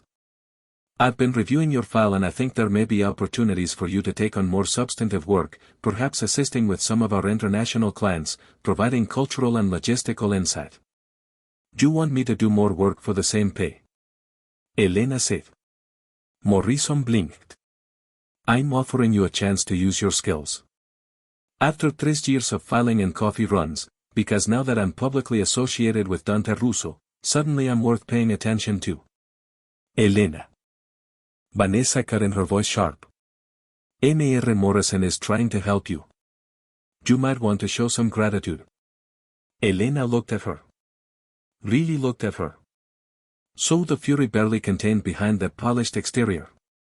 Saw the woman who'd mocked her in the bullpen, who'd called her sweetheart like it was an insult, who'd spent 3 years treating her like furniture. I'll finish any pending projects and train my replacement, but I'm done here. The words came out stronger than Elena felt. Her heart was hammering. Her hands were shaking, but her voice stayed steady. Morrison leaned back in his chair. You're making a mistake. The legal field is small. Word gets around when someone leaves a prestigious firm like this. It won't look good. Neither will the headlines if I tell those journalists who've been calling exactly how Morrison and Hale treated an employee with my credentials for 3 years. Elena met his eyes. I'm sure the society pages would love that story. Woman with advanced degrees and international experience reduced to coffee service at elite law firm. Great optics. It was a bluff. Mostly Elena had no intention of talking to journalists, but Morrison didn't know that. He exchanged a look with Vanessa. Some silent communication passed between them. 2 weeks, Morrison said finally. I'll expect complete discretion regarding your reasons for leaving. Of course. And you'll finish the Henderson filing before you go. It's due Friday. Fine. Elena turned to leave, got all the way to the door before Vanessa spoke. This won't end well for you. Elena paused, looked back. Maybe not, but it's ending. That's what matters. She walked out of Morrison's office with her head high and her knees weak. Matted back to her desk before the full reality of what she'd just done hit her. She'd quit. Actually quit. Burned the bridge and walked away. Marcus appeared beside her desk seconds later. Please tell me you didn't just quit without having another job lined up. He just quit without having another job lined up. Elena, I have options. Margaret Lawson wants to talk. Dr. Reeves mentioned consulting opportunities. He have 6 other business cards from Saturday night. She pulled them out of her purse, spread them on her desk like proof. And I have savings. Enough for a few months while I figure things out. Marcus stared at the business cards, then at her. Then he started laughing. What? You. 3 days ago you were terrified to go to a gala. Now you're quitting your job and betting on yourself. It's kind of amazing. It's kind of insane. Sam think. He grabbed his jacket. Come on. You're buying me coffee to celebrate your unemployment. I'm not unemployed for those weeks. Close enough. They went to the coffee shop down the street, the one Elena had been to 1,000 times to pick up orders for senior partners. But this time, she was getting coffee for herself, sitting at one of the small tables by the window with Marcus across from her. So Marcus said, what's your actual plan? Call Margaret Lawson during lunch. Set up a meeting about that director position. Reach out to Dr. Reeves about consulting work. Start building a real career again instead of just surviving. Elena took a sip of her coffee. It was good. She had never actually ordered her own drink here before. And try not to panic about money. What about Dante Russo? What about him? Marcus gave her a look. Come on. The man orchestrated your entire career comeback in one night. Is calling you, offering to help, making sure you have support. That's not normal networking. I know. So, what are you going to do about it? Elena thought about Dante's card on her nightstand, about his voice on the phone this morning, calm and controlled and offering exactly what she needed before she even knew she needed it. I don't know, she admitted. He scares me because he's dangerous. Because he sees me, really sees me, and I don't know what to do with that. Marcus was quiet for a moment, then he said, maybe you don't have to do anything. Maybe you just let yourself be seen and figure out the rest as you go. That's terrifying. Yeah, but it's also living. They finished their coffee and headed back to the office. Elena spent the rest of the morning working on the Henderson filing, trying to ignore the stares and whispers that followed her through the bullpen. At noon, she took her phone to the bathroom, the only place with any privacy, and called Margaret Lawson. The woman answered on the second ring. Elena, I was hoping you'd call. He wanted to follow up about that director position you mentioned. Wonderful. Are you free Thursday afternoon? I'd love for you to come in, meet the team, see our facilities. We can discuss the role in detail. Says the works. Elena's voice was steadier than she felt. What team? They set the appointment for those. When Elena hung up, she sat on the closed toilet lid for a minute, just breathing. This was real. This was actually happening. Her phone buzzed. A text from an unknown number. This is Dr. Reeves. Would you be interested in consulting on a project in Ecuador? 3-month contract, good pay, meaningful work. Let me know. Elena stared at the message, then typed back. Very interested. Can we set up a call to discuss details? The response came immediately. How about tomorrow morning? 9 de la mañana perfect. 2 opportunities. 2 real actual opportunities in the space of 30 minutos. Elena stood up, washed her hands, looked at herself in the mirror. She looked the same as she had that morning. Gray dress, minimal makeup, pulled back hair. But something in her eyes was different, sharper, more alive. She went back to her desk and worked through the afternoon. Finished the Henderson filing by 4:30, sent it off to Morrison's assistant with a professional email, started organizing her files, making notes about ongoing projects for whoever would replace her. Vanessa walked past her desk twice, didn't say a word, just looked at her with that ice-cold expression, and kept walking. Elena didn't care anymore. Vanessa's approval or disapproval had exactly zero impact on her life now. At 5:30, Marcus stopped by her desk. Drinks. I feel like this day deserves drinks. Rain check. I need to get home and start actually planning my next move. Fair, but Elena. He waited until she looked at him. I'm proud of you. Just so you know. Something warm and unexpected bloomed in her chest. Thanks, Marcus. The subway ride home felt different, lighter somehow, despite the crush of evening commuters. Elena stood pressed against the door, watching the city blur past, and felt something she hadn't felt in years. Hope. Dangerous, fragile, terrifying hope. When she got home, Mia was already there, sprawled on the couch with takeout containers. He brought celebration food, her sister announced. Because I knew you were going to do something dramatic today. Spiel. Elena dropped her bag and collapsed onto the couch beside her. I quit my job. Mia sat up so fast she almost knocked over the low man. You what? I quit. Got 2 weeks' notice. Walked out of Morrison's office like a person with actual dignity. Holy, Mia grabbed her shoulders. Elena. Holy, do you have another job? I have an interview Thursday, a consulting project possibly starting next month. 6 other leads from Saturday night.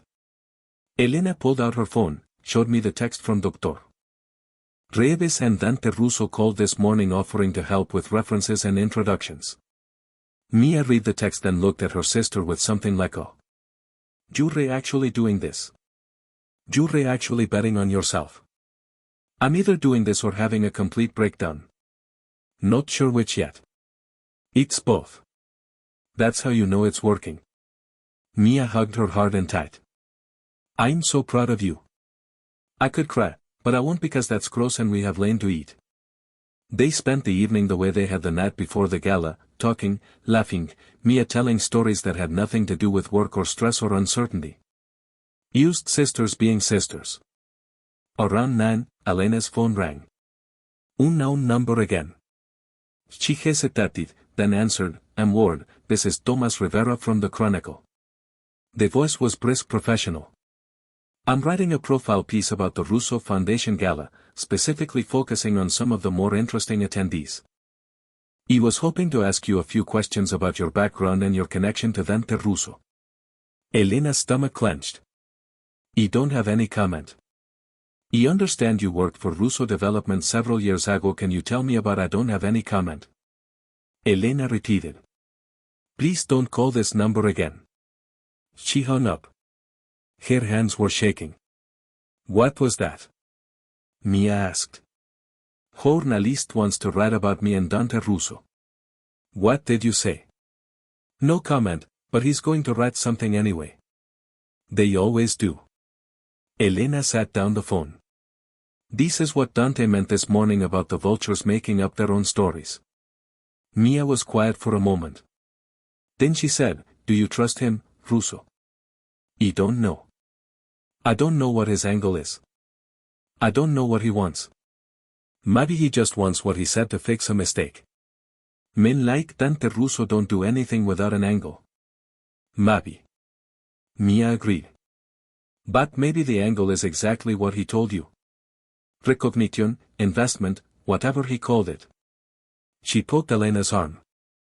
You want my opinion? Do I have a choice? No. My opinion is that you're so used to people having shitty motives that you can't recognize when someone's actually trying to help you. Even if that help is calculated and manipulative and wrapped up in his own guilt, it's still help and you're allowed to accept it. Elena thought about that about Saturday night and the careful orchestration of her seat at Dante's table. The introductions to Dr. Reeves and Margaret Lawson and all the other people who matter. About his phone call this morning, offering exactly what she needed. It was manipulation. Absolutely. He'd moved her around like a chess piece, positioned her perfectly to succeed, but he'd positioned her to succeed, not to fail, not to be humiliated, to reclaim what she'd lost. I think I need to call him, Elena said slowly. Dante Russo. Yeah, now. Before I lose my nerve, Mia grinned. Do it. You want to hear this? Elena pulled out the card from her nightstand, stared at the number, then dialed before she could change her mind. A answered on the second ring. Elena, not Ms. Ward. Elena, I got a call from a journalist.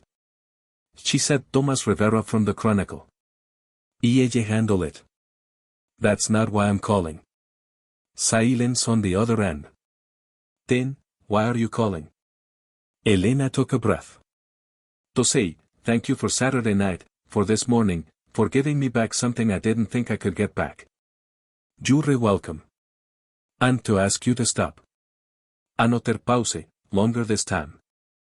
Stop what? Helping, orchestrating, whatever you're doing. Elena stood up, started pacing. I appreciate it. I do, but I need to do this myself. I need to walk through those doors you've opened without wondering if it's only because you're behind me. I understand. Do you? Yes.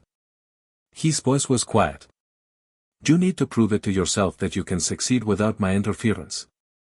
I respect that. Really, though, I reserve the right to make introductions if I think they'll be genuinely beneficial and not just me pulling strings. A hint of something that might have been amusement entered his tone. I'm not going to stop networking on your behalf entirely. That would be wasteful. Despite everything, Elena smiled. Fair enough. How did Morrison take your resignation? How did you? She stopped. Never mind. You know everything. Not everything, but I make it my business to know when people I'm invested in make significant career moves. I'm not your investment. We had this conversation Saturday night. Yes, you are. The question is whether it's mutual. A pause. Is it? Elena thought about that. About what it would mean to accept Dante Russo's help, his interest, his calculated support. I don't know yet, she said honestly. Ask me again in a month. I will.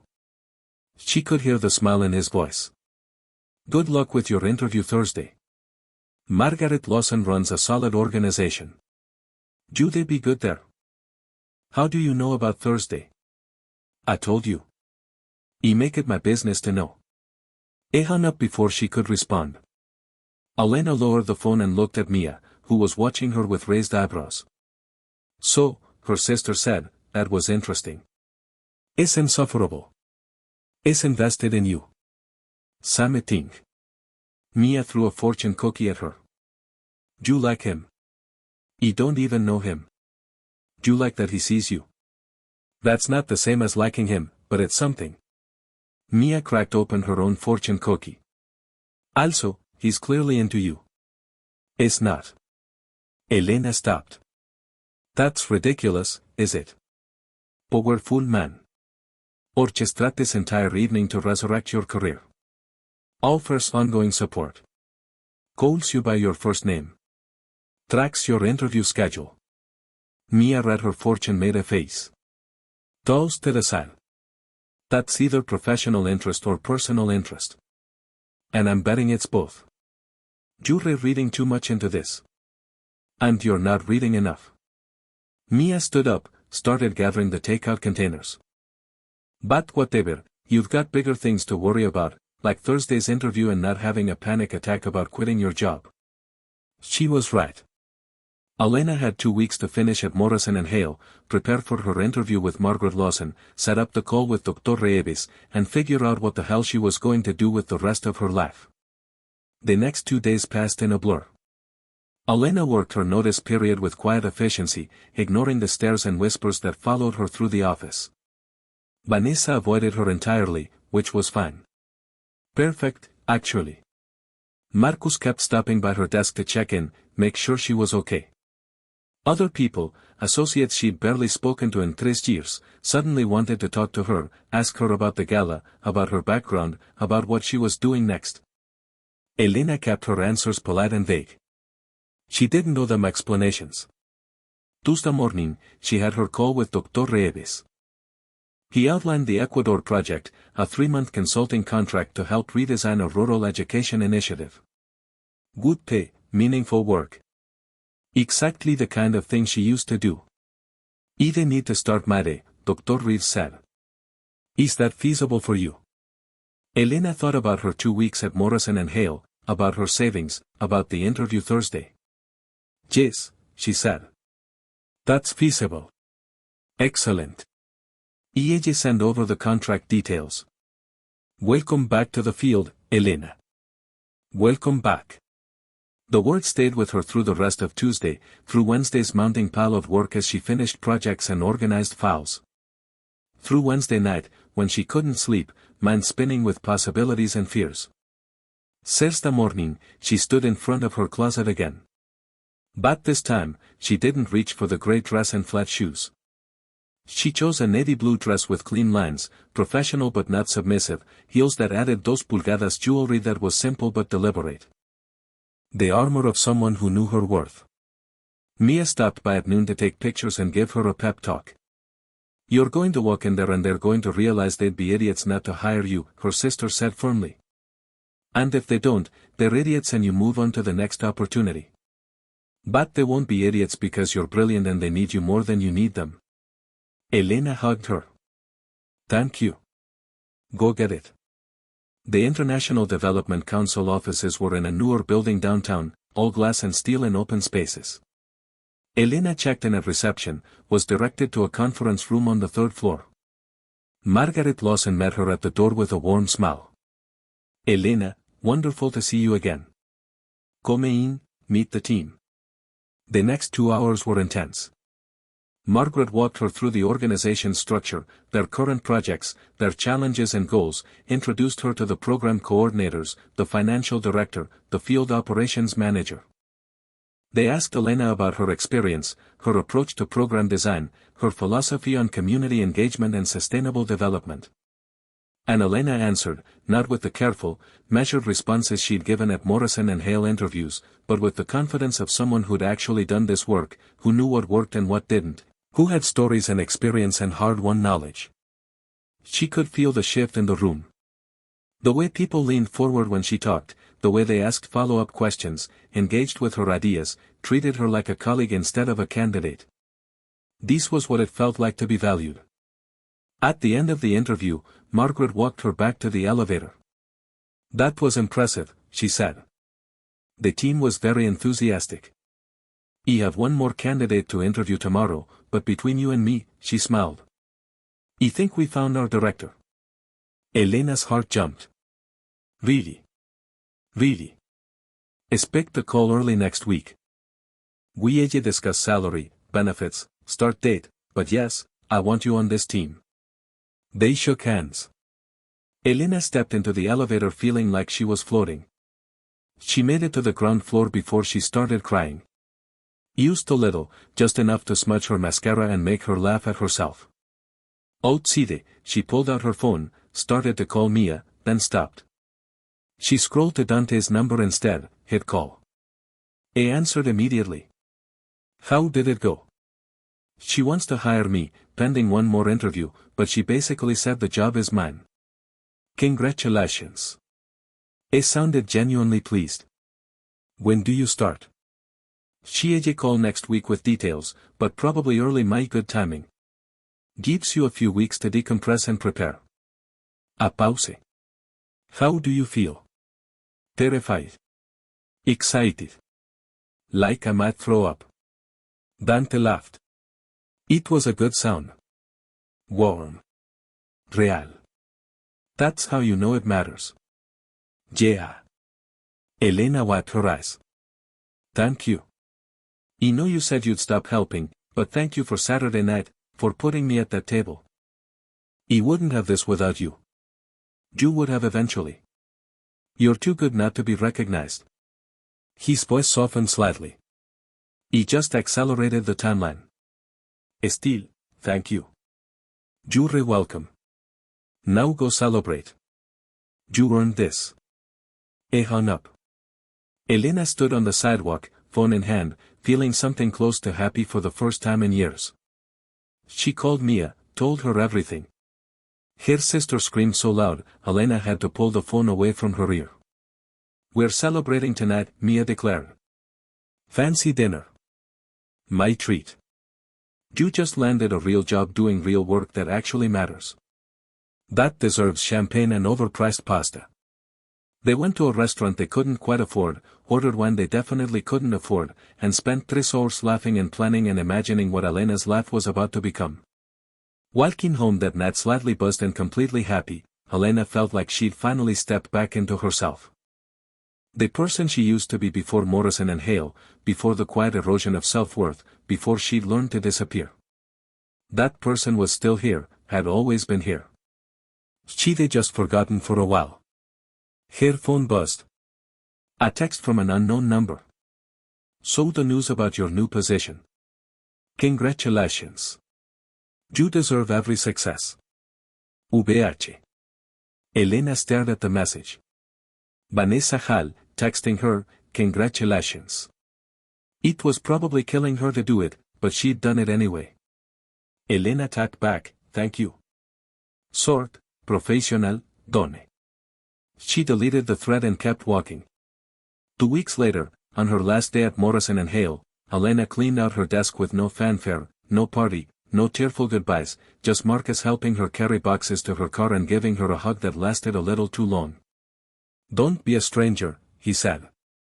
I won't. And Elena, for what it's worth, watching you these last few weeks has been inspiring. You remembered who you are. That takes guts. She drove home with her boxes in the trunk and her future wide open in front of her. And when she got home, there was a package waiting. Heavy box, expensive packaging, no return address. Inside was a leather portfolio. Beautiful, professional, expensive, the kind of thing a director of international programs would carry, and a note in bold, aggressive handwriting she recognized from 3-year-old signatures on development contracts. For your next chapter, Dr. Elena ran her fingers over the leather. Smooth. Perfect. Exactly right. She pulled out her phone, texted Dante. Thank you for the gift. It's perfect. The response came quickly. You're welcome. Now go build something worth carrying it for. Elena smiled, set the portfolio on her table, looked around her small apartment, the one she'd been able to afford on an assistant salary, the one she'd probably be able to move out of soon with a director's pay. Everything was changing. She was changing. And for the first time in 3 years, that didn't scare her. It felt like coming home. 3 months into her new position, Elena stood in a conference room at the International Development Council offices and realized she'd forgotten what it felt like to be exhausted in a good way. The kind of exhaustion that came from 12-hour days spent designing programs that would actually help people. From negotiations with government officials and community leaders, From the mental gymnastics of budgets and timelines and coordinating teams across 3 countries, she loved every minute of it. Elena, what do you think about the timeline for phase 2? She looked up from her laptop. Margaret Lawson sat at the head of the table along with the field operations manager and 2 program coordinators. They were planning the expansion of their primary education initiative in Guatemala. And everyone was looking at Elena for answers because she was the director, because her opinion mattered, because they'd learned over the past 3 months that when Elena Ward said something would work or wouldn't work, she was usually right. I think we're being overly optimistic. Elena said, the rainy season starts in May. That's going to delay construction by at least 6 weeks, maybe 8. We should push phase 2 to July and use the delay to focus on teacher training and curriculum development. Margaret nodded thoughtfully. That makes sense. Sauts, Tian. They discussed it for another 20 minutes before agreeing on Elena's recommendation. As the meeting wrapped up, Margaret caught Elena's arm. Good call on the timeline. I was about to approve the original schedule before you flagged the issue. That's what I'm here for. You're doing exceptional work, Elena. The board is very impressed. Margaret smiled. We're lucky to have you. Elena felt that familiar warmth in her chest, the one that came from being valued for what she could actually do. Thanks. That means a lot. Back at her desk, Elena found 3 emails waiting. One from Dr. Reeves about the Ecuador project. She'd be flying out in 2 weeks to finalize the program redesign. One from a colleague in Colombia asking for her input on a new initiative, and one from an address she didn't recognize with the subject line media request. She almost deleted it, then opened it instead. Miss Ward, I'm producing a documentary about women in international development. Your work has been recommended by several colleagues as exemplary. Would you be interested in participating?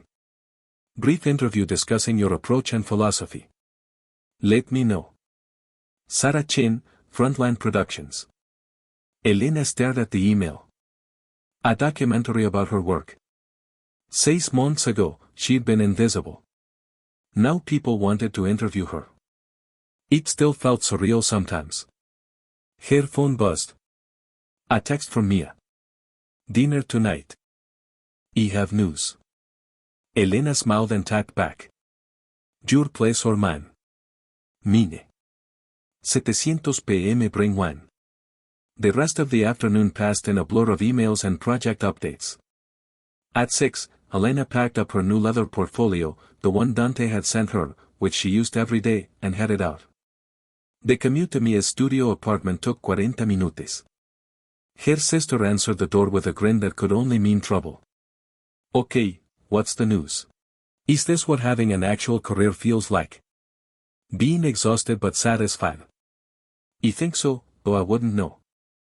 I'm usually just exhausted. Mia poured the wine, handed Elena a glass. Hopes the Ecuador project coming. Good. Complicated, but good. I fly out in 2 weeks to meet with the local team and finalize everything. Excited. Terrified. It's been 3 years since I did field work. What if I've forgotten how? Mia rolled her eyes. You haven't forgotten how to breathe, have you? It's the same thing. You know this work. You're good at it. Stop questioning yourself. When did you become the wise sister? I've always been the wise sister.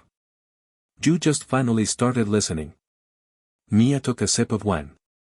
So, have you heard from him? Elena didn't need to ask who she meant. Dante, not since the portfolio. That was 3 months ago and you haven't reached out. Why would I? He said he'd stop helping. He said I needed to do this myself. That was the deal. The deal was he'd stop orchestrating. Don't mean you can't talk to the man. Mia gave her a look. You're allowed to maintain the connection. You know, he clearly wants to stay in touch. How do you know that? Because if he didn't, he wouldn't have sent you a $1,000 portfolio with a personal note. He would have just moved on to his next project or investment or whatever he calls people. Elena thought about that. She'd thought about Dante more than she wanted to admit over the past 3 months. Wondered how he was doing. Whether he'd found other people to orchestrate career comebacks for, whether he ever thought about her. She'd almost called him a dozen times. Always stopped herself because what would she even say? Thank you again. I'm doing well. I miss our 3 conversations. It was stupid. She barely knew the man. You're overthinking again. Mia said, I can literally see it happening on your face. You don't know what you want me to do. Call him, text him, invite him to coffee. You don't care. Just stop pretending you don't want to talk to him. He never said I wanted to talk to him. You didn't have to. Mia stood up, headed to the kitchen. Now, come help me figure out what we're ordering for dinner because I'm too excited about this commission to cook. They spent the evening the way they always did, eating takeout, talking about everything and nothing. Mia showing Elena photos from her latest shoots. Around 10, Elena headed home, pleasantly buzzed, and feeling lighter than she had in days. In her apartment, she pulled out her phone, stared at Dante's number. Then, before she could overthink it, she texted, How are you? Simple, neutral, not overthinking it at all. 3 dots appeared immediately. Then, I'm well. Hope's the new position treating you? Busy. Good. I'm heading to Ecuador in 2 weeks. The consulting project with Dr. Reeves. You're still tracking my schedule. I'm still invested in your success. How was the interview with Frontline Productions? Elena stared at her phone. How do you know about that? He just got that email today. Saracen is a friend. He may have mentioned you when she was looking for interview subjects. Of course you did. You sound annoyed. You sound tired. A pause. Then coffee tomorrow. He promised not to orchestrate anything. Used coffee. Elena's finger hovered over the keyboard. She should say no. Should maintain the distance she'd insisted on 3 months ago, but Mia's voice echoed in her head. You're allowed to maintain the connection. Okay. Where? Send an address. A café in Midtown. Neutral territory. 10 de la mañana, I'll be there. Elena sat down her phone and tried not to analyze what she'd just agreed to. It was just coffee with a man who changed the trajectory of her entire life, who still apparently kept tabs on her career, who made her nervous in ways she didn't want to examine too closely. Used coffee. She didn't sleep well that night. The next morning, Elena changed clothes 3 times before settling on something professional but casual. Dark jeans, a cream blouse, a blazer that made her feel put together without trying too hard. She arrived at the café 5 minutes early and immediately regretted it because now she had to sit there and wait and feel anxious. Dante walked in at exactly 10. It looked different than he had at the gala, less formal in dark slacks and a charcoal sweater, but no less commanding. People noticed him when he entered. Hard not to. He had that presence that made you pay attention whether you wanted to or not. He says found her immediately. He smiled, something warm and genuine, and walked over. Elena, you look well. So do you. She stood and they did that awkward half-hug thing that people do when they're not sure what level of familiarity they're at. Thanks for meeting me. Thank you for texting. He sat down across from her. He wasn't sure you would. He wasn't sure I would either. A server appeared, took their orders. When she left, Dante leaned back in his chair, studying Elena with that unreadable expression. You're different, he said finally. Different how? More settled, confident, like you've remembered who you're supposed to be. Elena felt heat rise in her cheeks. That's a generous assessment. It's an accurate one. He paused as the server returned with their coffees. Tell me about Ecuador. That's the project. So she did. Told him about the rural education initiative, the challenges they were facing, the redesign work she'd be doing. He asked good questions, the kind that showed he actually understood development work, not just the surface-level stuff. You've done your homework, Elena said. He told you I'm invested in your success. That means understanding what you actually do. He took a sip of coffee. Hope's Margaret treating you like a valued colleague? It's almost unsettling after 3 years of being treated like furniture. You get used to it. Really? Elena looked at him directly. Or will I always be waiting for the other shoe to drop for someone to remember I'm not actually supposed to be here? Dante's expression softened. You're supposed to be exactly where you are. You earned that position. Your work earned it, not my introduction. But the introduction helped. It opened the door. You walked through it. Those are different things. He set down his cup. Elena, you need to stop attributing your success to other people. Yes, I put you in front of the right people at the gala, but everything that happened after the interviews, the job offer, the work you've been doing, that's all you. Elena wanted to believe him. Part of her did believe him. The other part kept waiting for proof that she'd somehow fooled everyone into thinking she was competent. I got offered a documentary interview, she said, changing the subject. Saracen from Frontline Productions. No. He recommended you. Why? Because your approach to community-based development is innovative and your work should be documented. Also, because you're articulate and thoughtful, and people should hear what you have to say. He smiled slightly. And because I knew it would annoy you that I was still interfering. Despite everything, Elena laughed. It does annoy me. Good. Keeps you sharp. They talked for another hour about her work, his foundation projects, the city, everything and nothing. It was easy. Comfortable in a way Elena hadn't expected and unsettling because comfortable meant dangerous. Meant letting her guard down with a man who was still fundamentally unknowable. Around 11:30, Dante's phone buzzed. He glanced at it, frowned slightly. You have to go. Business emergency. He stood, pulled out his wallet. I can get my own coffee, Elena said. I know you can. Let me get it anyway. He dropped cash on the table, more than enough to cover both drinks and a generous tip. Elena, can I ask you something? Sure. Are you happy with how things turned out? The question caught her off guard. She thought about it. Really thought about it. Yeah, she said finally. I think I am for the first time in years, I'm doing work that matters with people who value me. I'm happy. Something shifted in his expression. Satisfaction, maybe or relief. Good, he said quietly. That's good. He left before she could respond, disappearing into the midtown crowd like he'd never been there. Elena sat at the table for another 10 minutes, finishing her coffee, trying to figure out what had just happened. It had felt like more than coffee. Like Dante had needed to see for himself that she was okay, that his intervention had worked the way he'd intended, like he cared. That thought stayed with her for the rest of the day through meetings and emails and project planning, through the subway ride home and dinner with Mia, who demanded to know every detail of the coffee meetup. He cares about you, Mia said definitively.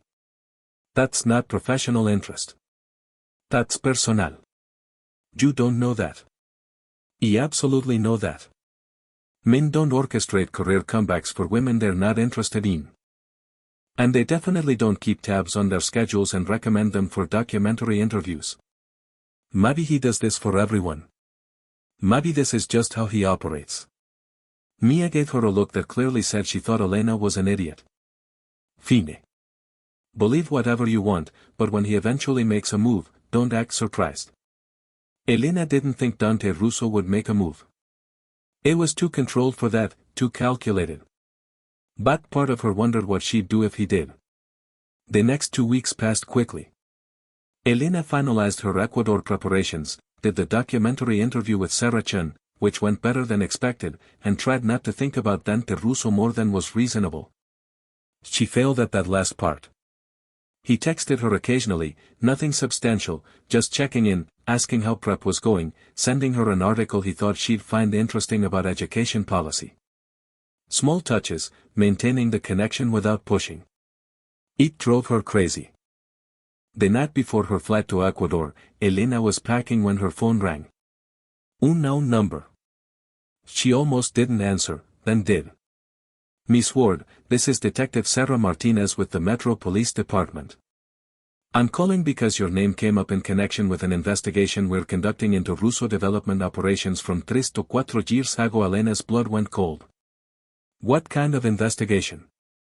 I can't discuss details over the phone, but I'd like to ask you some questions about your time with the company and the complaint you filed in 2023. Are you available to come in tomorrow? I'm flying to Ecuador tomorrow. When do you return? 3 weeks. The detective was quiet for a moment. That's fine. We can schedule something for when you get back. This is just preliminary inquiry. Nothing urgent.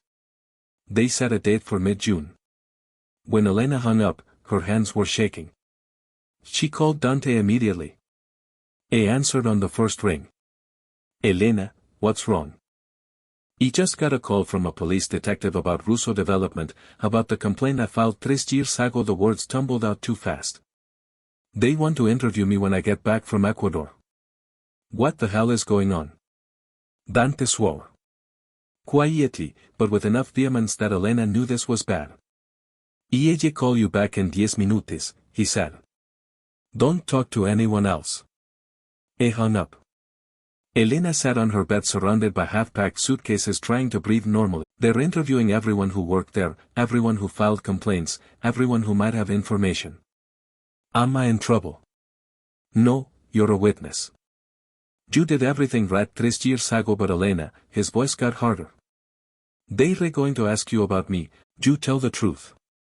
You explain what you saw, what you reported, what happened after. You have nothing to hide. His voice softened slightly. And if you want, I can have my attorneys present during your interview. They can make sure the questions stay appropriate. Don't want that look like you're trying to control what I say.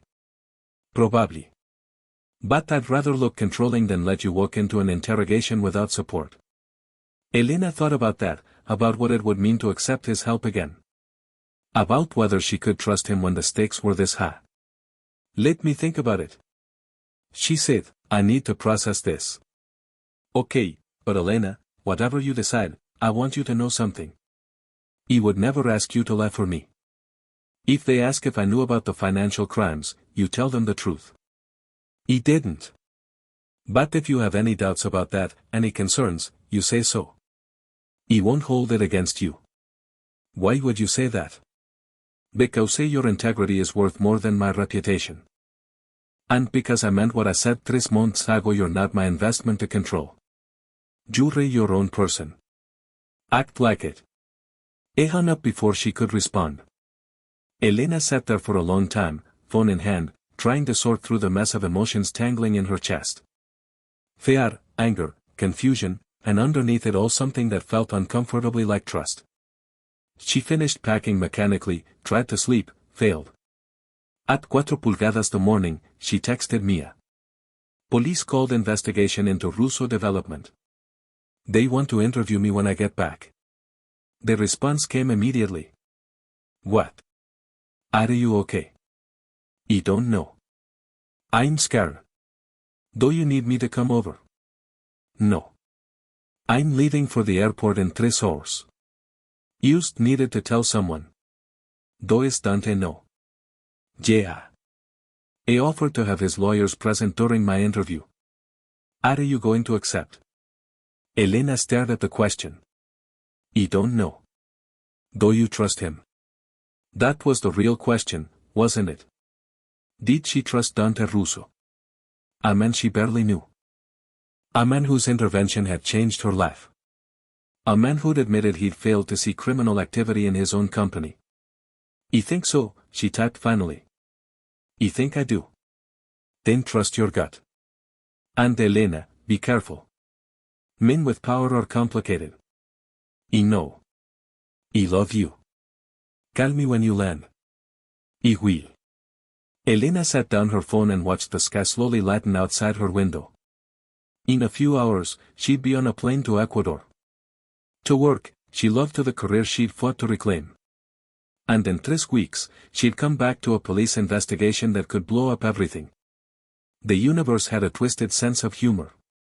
At 6, she called an Uber to the airport, went through security in a daze, boarded the plane, and stared out the window as they took off, watching the city disappear below. Somewhere down there, Dante Russo was dealing with his own version of this mess, probably with a team of lawyers and carefully calculated strategies. And she was flying to Ecuador to do fieldwork for the first time in 3 years. The absurdity of it almost made her laugh. The Ecuador project consumed her for the next 3 weeks. Long days spent in rural communities working with teachers and administrators and local leaders, redesigning curriculum, training staff, solving problems that ranged from logistical nightmares to cultural misunderstandings.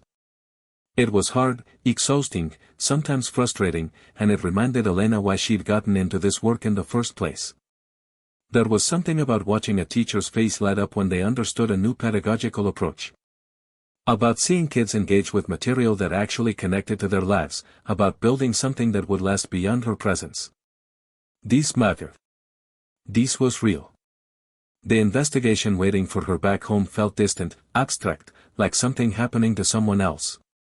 But that night, lying in her small hotel room, it crept back in. What would she tell the detective? What did she actually know about Dante's involvement or lack thereof? She'd filed a complaint about financial irregularities. She'd been fired. That was all factual. Everything else was interpretation, assumption, trust, or lack of it. Elena texted with Dante a few times during those 3 weeks. Brief updates on the project. He asked good questions, seemed genuinely interested, never mentioned the investigation. She didn't either. On her last night in Ecuador, Dr. Reeves took her to dinner at a small restaurant in Quito. You did exceptional work, he said over empanadas and wine. The team is thrilled. I'm thrilled. And the local administrators are already asking when you can come back. Really? Really? You have a gift for this, Elena. For seeing what communities need and building programs that actually serve them. He raised his glass to getting you back in the field where you belong. Elena clinked glasses with him, feeling that familiar warmth of recognition, of being valued for what she could do. Can I ask you something, she said. How do you know Dante Russo? Dr. Reeves's eyebrows rose. That's a sudden topic change. I'm curious. You were at his table at the gala. You clearly know him. What's your read on him? Dr. Reeves was quiet for a moment, swirling his wine. Dante is complicated. It came from nothing, and I mean nothing. Built an empire through intelligence, ruthlessness, and a willingness to take risks that would terrify most people. He's made enemies. He's made questionable decisions, but he's also done genuine good through his foundation work. Do you trust him? Depends on what you mean by trust.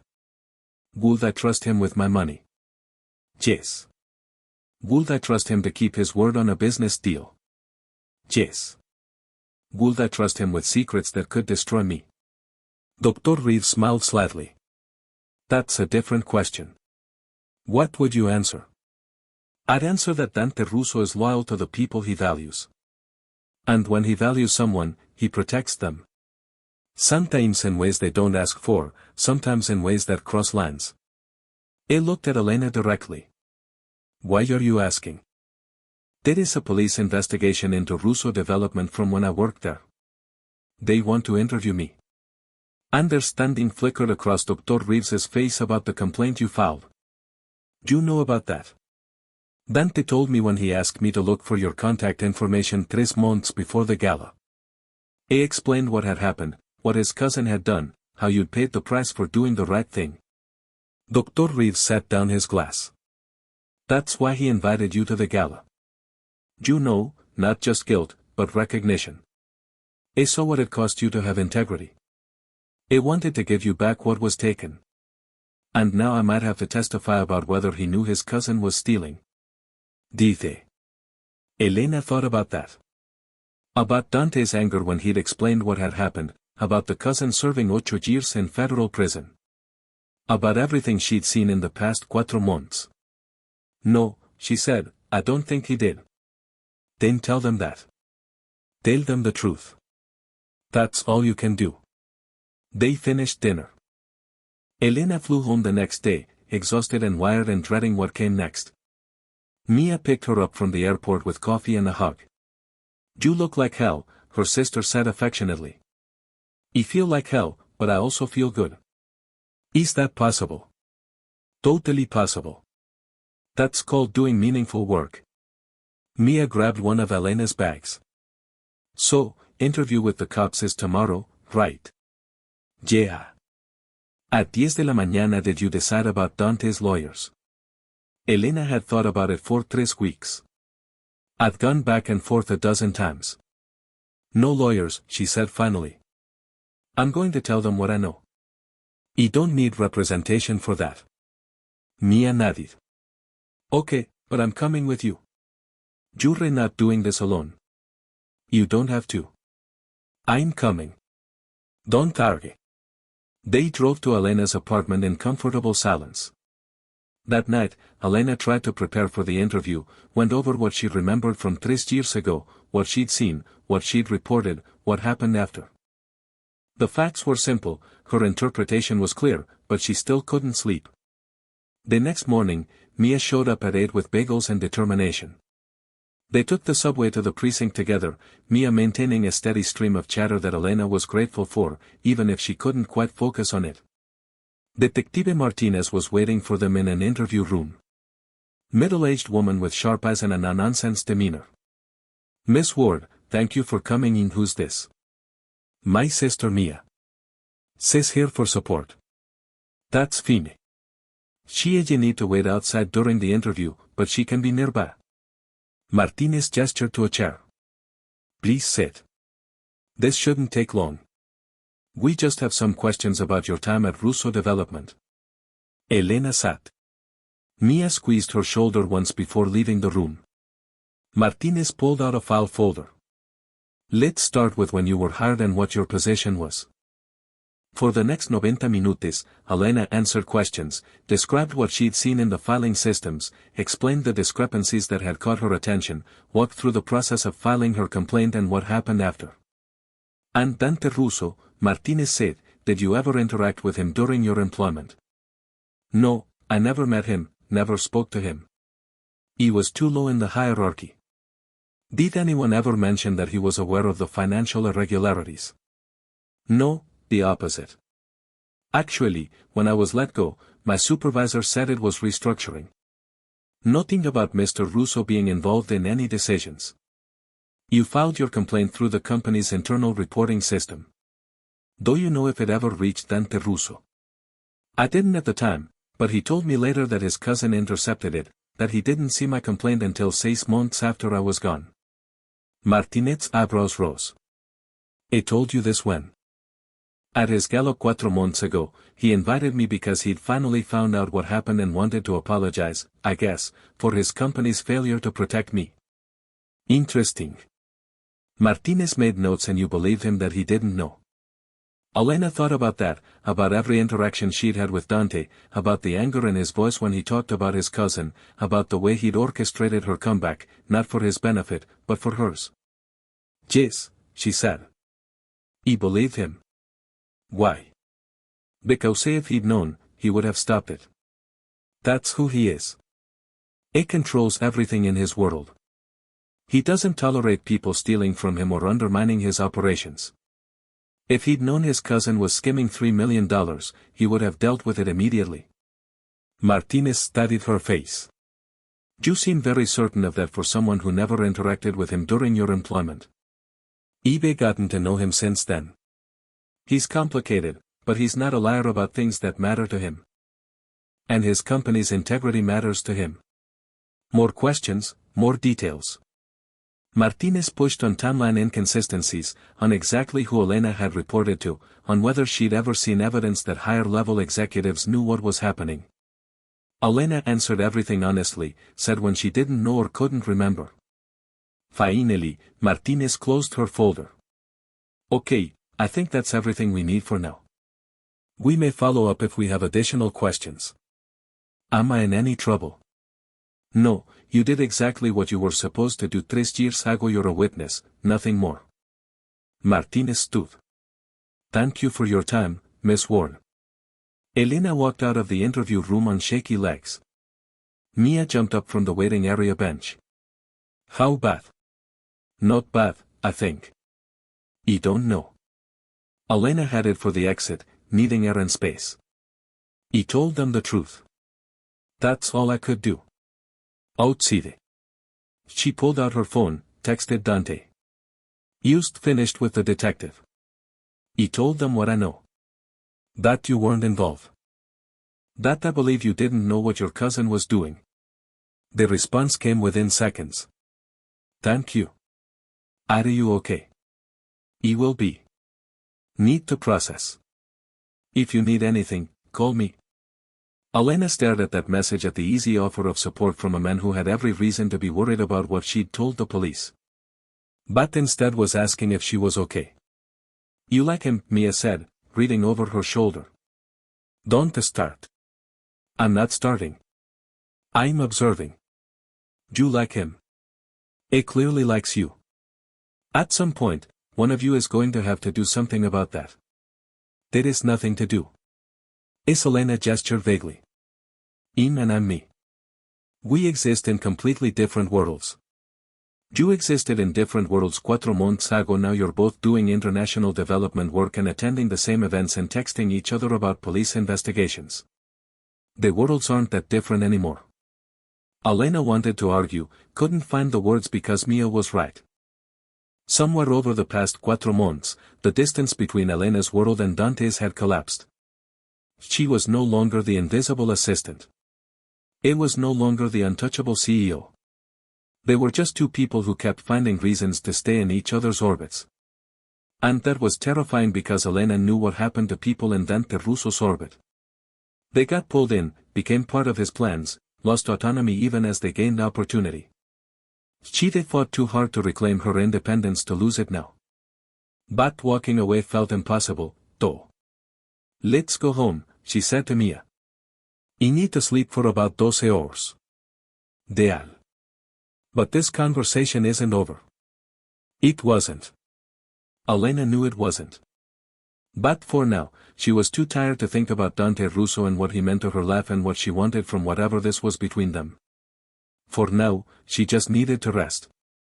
The news broke 3 days later. Elena was at her desk when Margaret rushed over, phone in hand, face pale. Have you seen this? Elena took the phone. A headline from the business section. Former Russo development executives indicted in $8 million fraud scheme. CEO Dante Russo cleared of all charges. Her stomach dropped as she read. The district attorney had concluded their investigation. 5 former executives indicted, including Dante's cousin. Dante himself explicitly cleared. The investigation found no evidence he'd known about or participated in the financial crimes. But the article didn't stop there. It detailed the scheme, the victims, the money trail.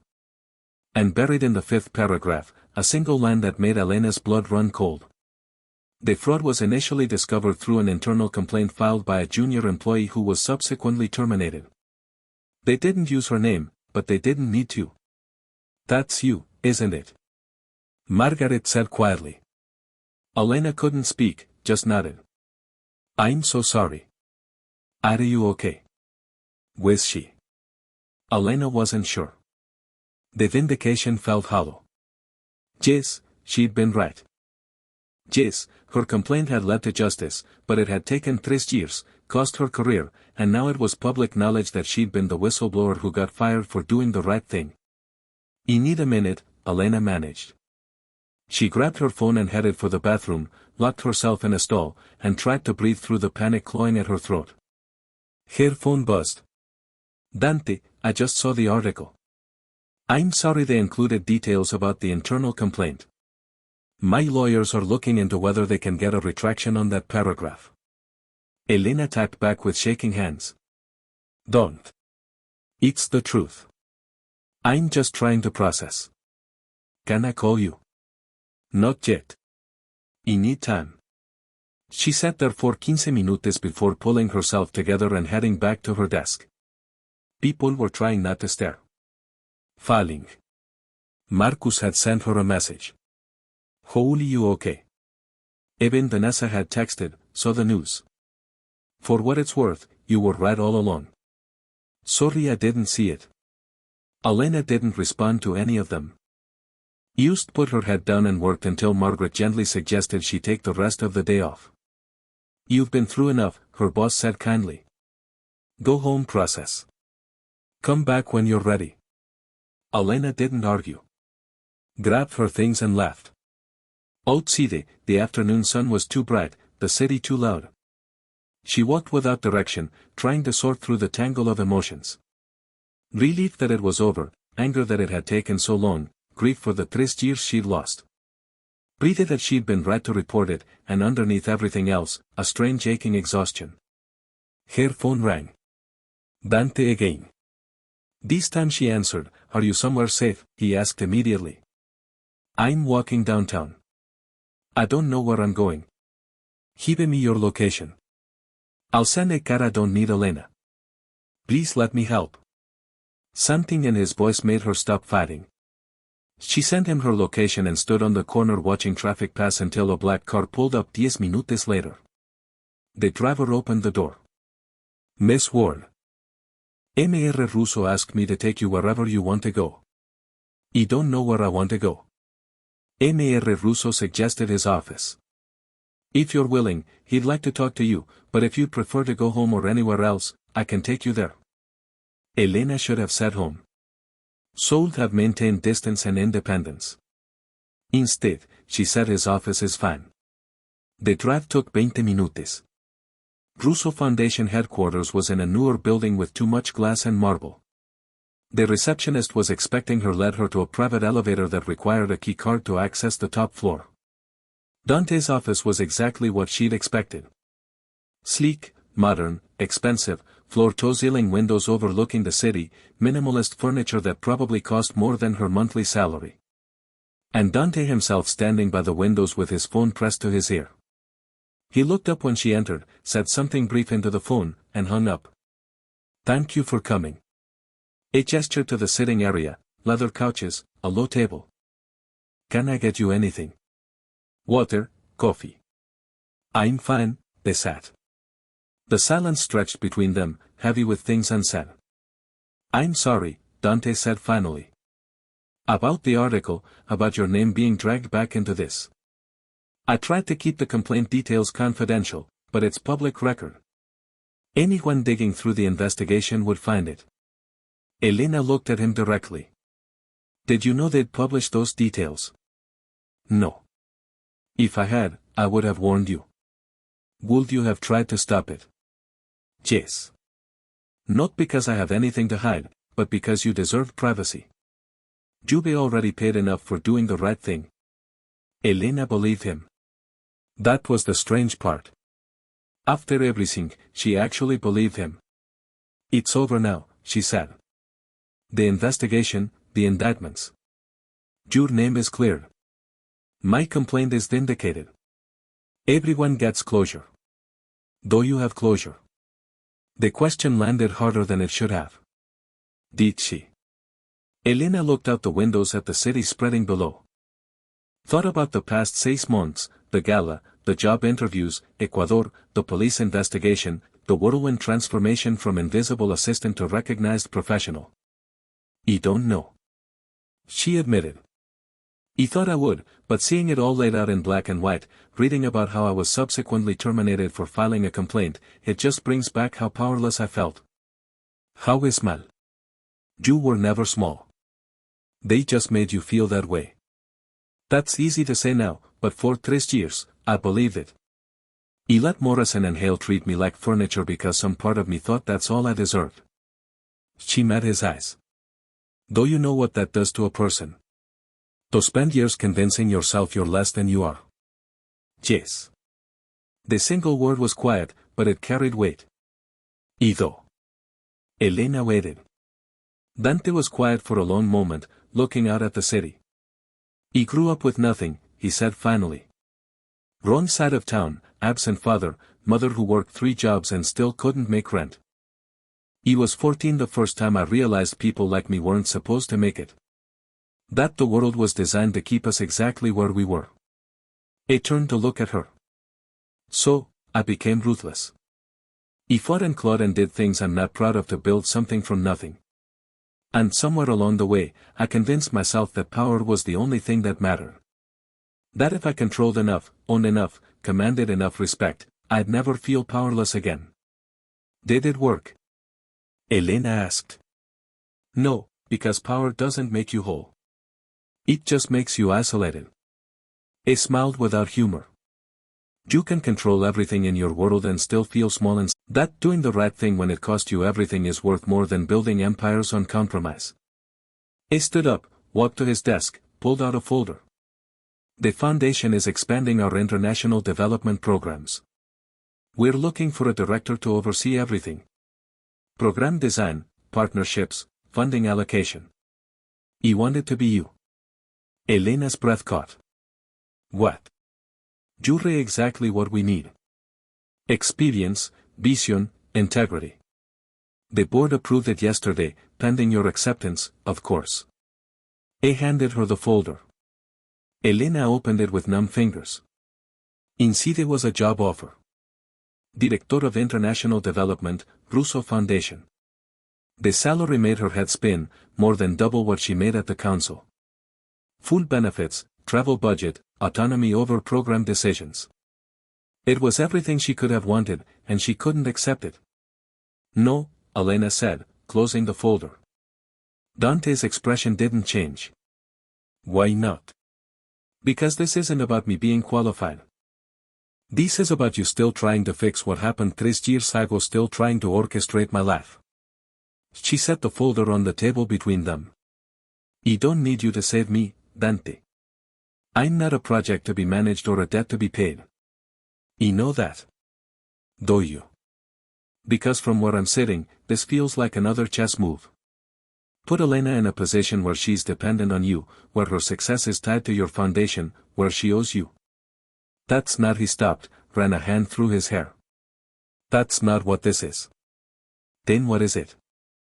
It's me wanting to work with someone I respect, someone who shares my vision for what development work should be, someone who he broke off looking frustrated. It's a legitimate offer, Elena, for a position we actually need filled by someone who's actually qualified.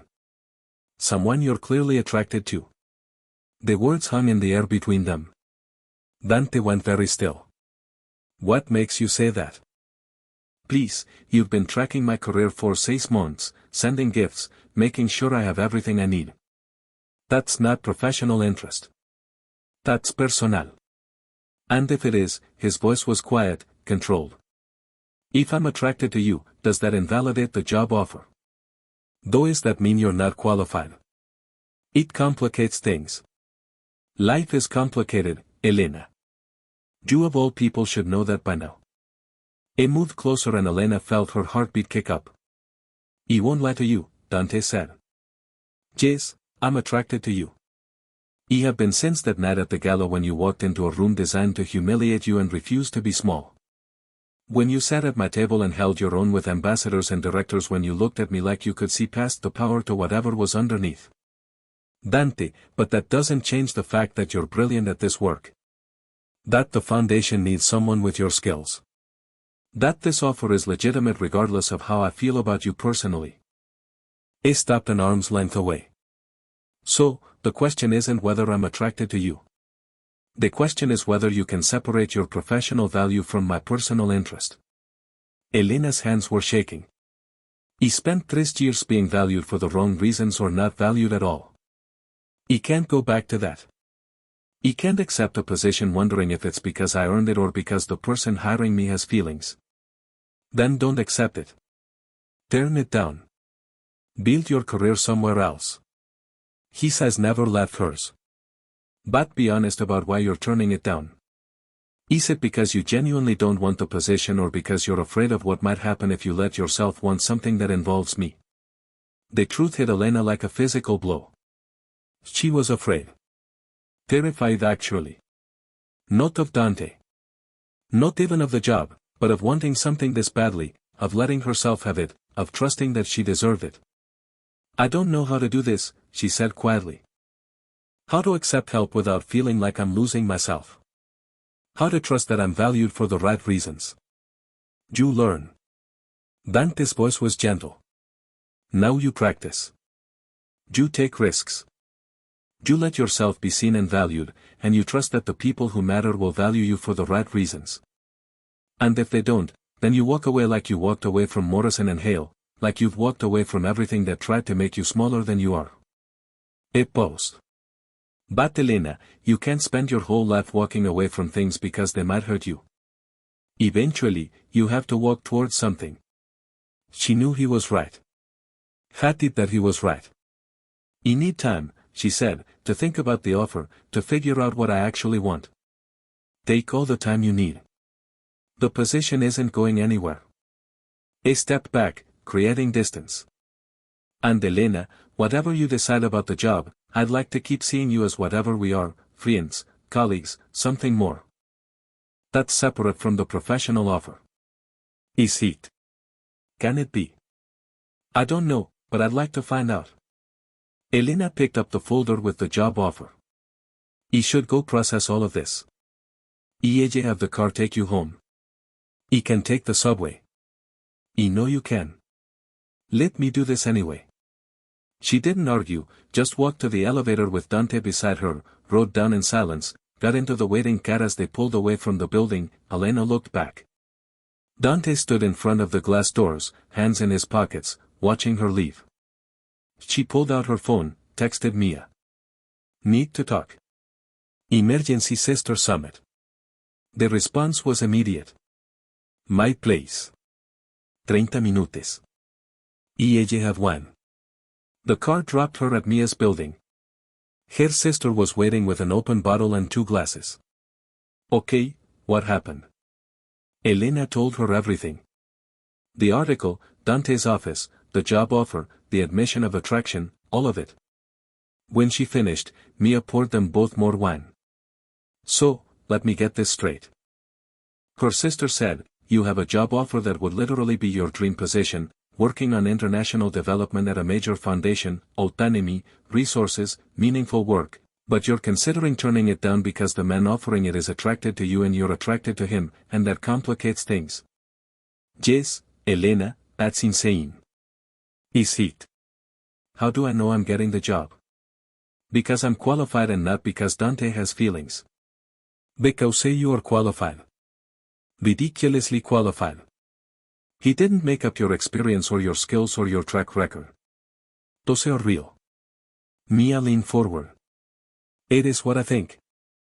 I think you're using this as an excuse to not take a risk, to not let yourself have something you want because you're afraid it might not work out. That's not it is. You've spent the last 6 months learning to value yourself again. But the moment something really good shows up, something that involves trust and vulnerability and letting someone see you, you're looking for reasons to run. Elena wanted to argue couldn't. What if I accept the job and it doesn't work out? She asked quietly. What if I fail? What if I let myself trust him and he betrays that trust? Then you deal with it. You survive. You move on like you've done with everything else. Mia grabbed her hand. But Elena, you can't protect yourself from everything. At some point, you have to decide what's worth the risk. And you think this is? You think you've been waiting 6 months for someone to tell you it's okay to want what you want? To stop apologizing for being good at what you do, to stop second-guessing whether you deserve opportunities. Mia squeezed her hand. So, here it is. It's okay. You're allowed to want this. The job and the guy and all of it. You're allowed to take the risk. Elena felt something crack open in her chest. Not breaking. Opening. What if I'm not brave enough? You walked into a gala expecting humiliation and came out with your career back. You quit a job with nothing lined up. You testified to police about a powerful man's company knowing it could blow up in your face. Mia smiled. You're plenty brave. You just need to remember that. They sat there for a long time drinking wine, not talking, just being sisters. Around midnight, Elena went home, sat on her couch with the job offer spread on the coffee table in front of her, Director of International Development, Russo Foundation. She read through it again, the responsibilities, the expectations, the resources she'd have access to. It was a good offer, a great offer, the kind of position she dreamed about in grad school before reality had taught her to aim lower. Elena picked up her phone, called Dante. He answered immediately. Elena, I have conditions. A pause. Then I'm listening. If I take this job, we keep the professional and personal completely separate. In the office, you're the foundation director and I am the development director. No special treatment, no using our relationship to influence work decisions. Agreed. And if at any point I feel like I'm being valued for the wrong reasons or if the personal relationship becomes a problem for the professional work, I walk away from both. No negotiation. Fair. And you stop orchestrating my life. No more surprise interventions or carefully planned career moves. I make my own decisions from here on out. With one exception, Dante said, if I see an opportunity one think you'd be good for, I'm allowed to mention it. But the decision is yours. Always yours. Elena thought about that. Okay, Deal. So, you're accepting the position. Yes, on those conditions. She could hear the smile in his voice.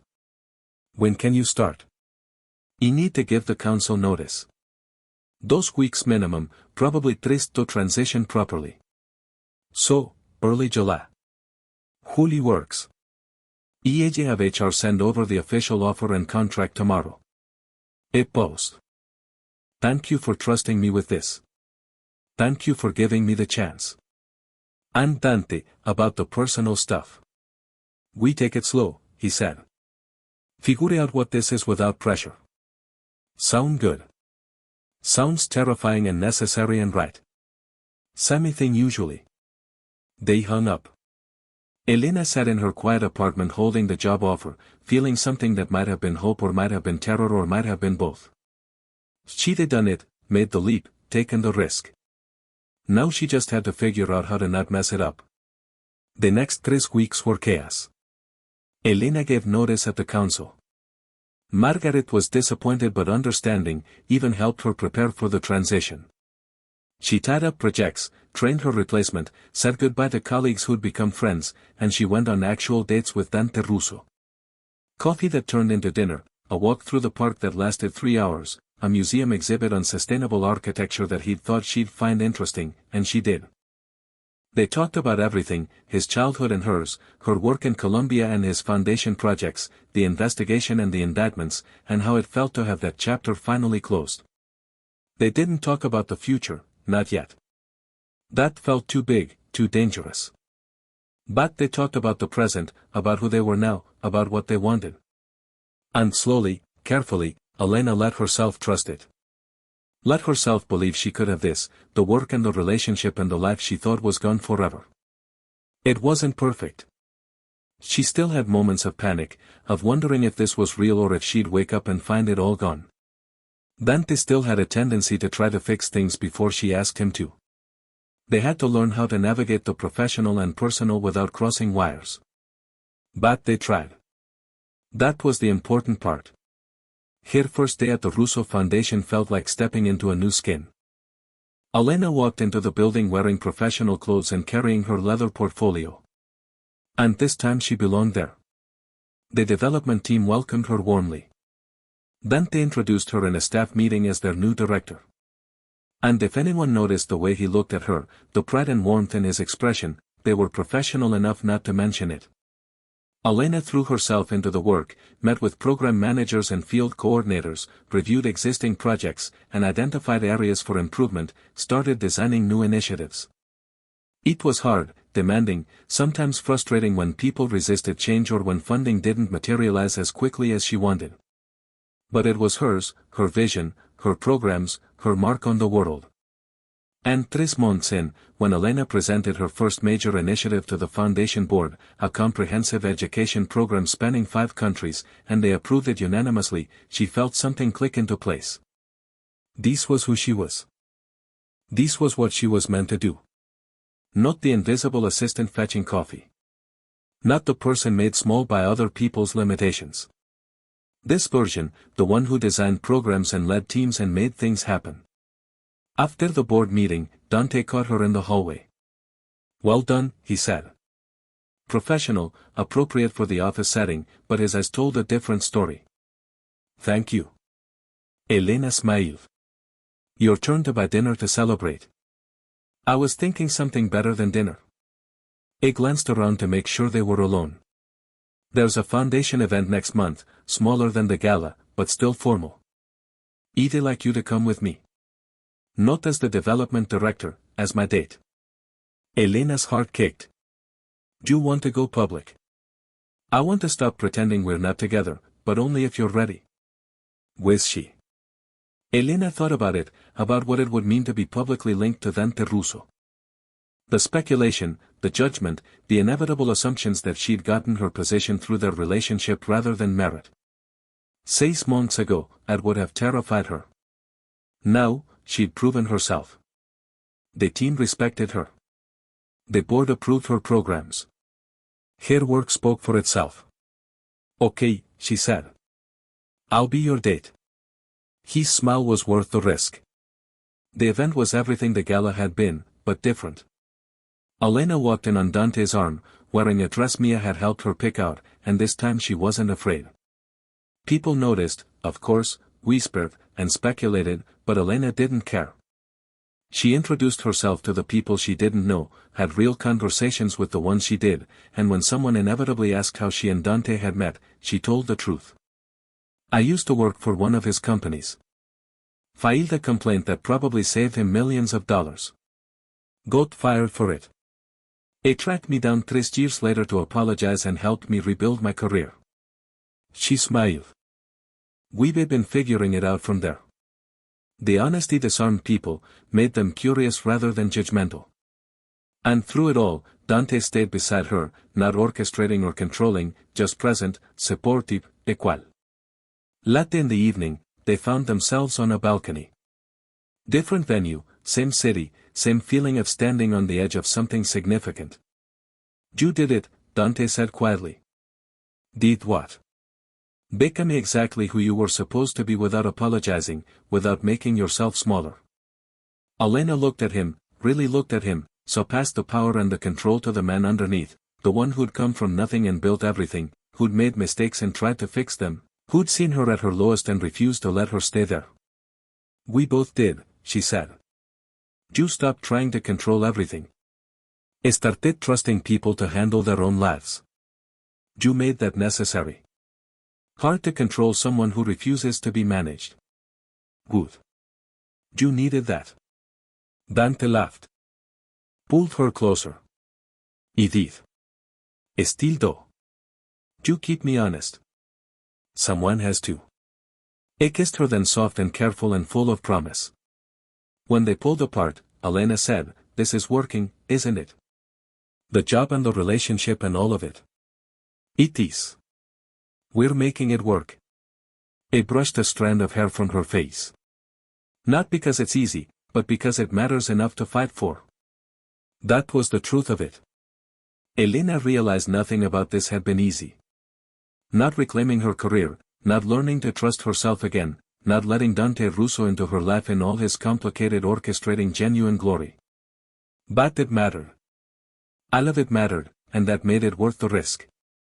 6 months later, Elena stood in a village in Guatemala, watching teachers she'd trained work with students using curriculum she'd designed. The program was succeeding beyond her projections. Kids were engaged. Parents were involved. The community had taken ownership. This was the work, the real work, the kind that changed lives and lasted beyond her presence. Her phone buzzed. A text from Dante, who was back in the city dealing with foundation business. How's it going? Elena took a photo of the classroom, sent it to him. See for yourself. His response came quickly. Proud of you. Come home soon. Home. The word settled warm in her chest. She had that now. A home, a career, a relationship, a life that was fully hers. It had taken 3 years of being invisible, 4 months of rebuilding, and 6 months of learning to trust herself and others to get here. But she'd made it. Not because Dante Russo had orchestrated it, though his intervention had helped.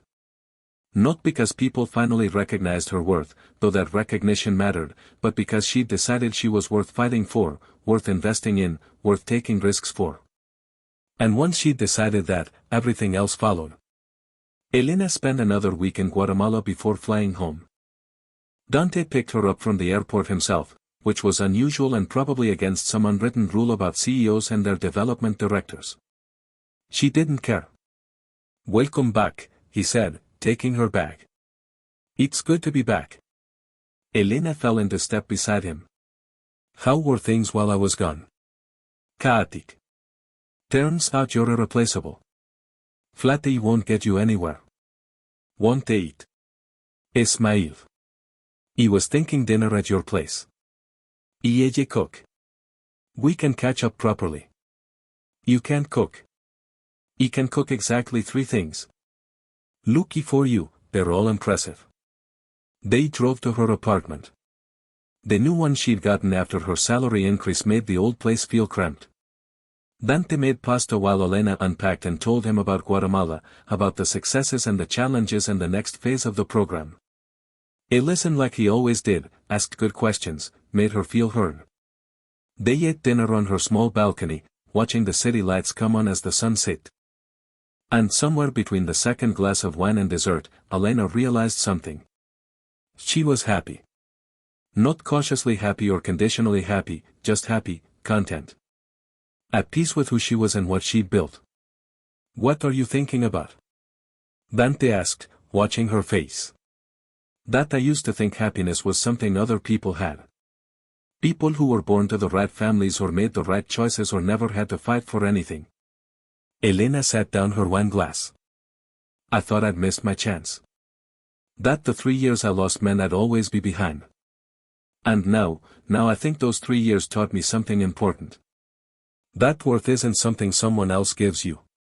It's something you claim. And once you claim it, nobody can take it away." Dante reached across the table, took her hand. "You're right. They can't. I'm also thinking that I love you." The words came out easier than Elena expected.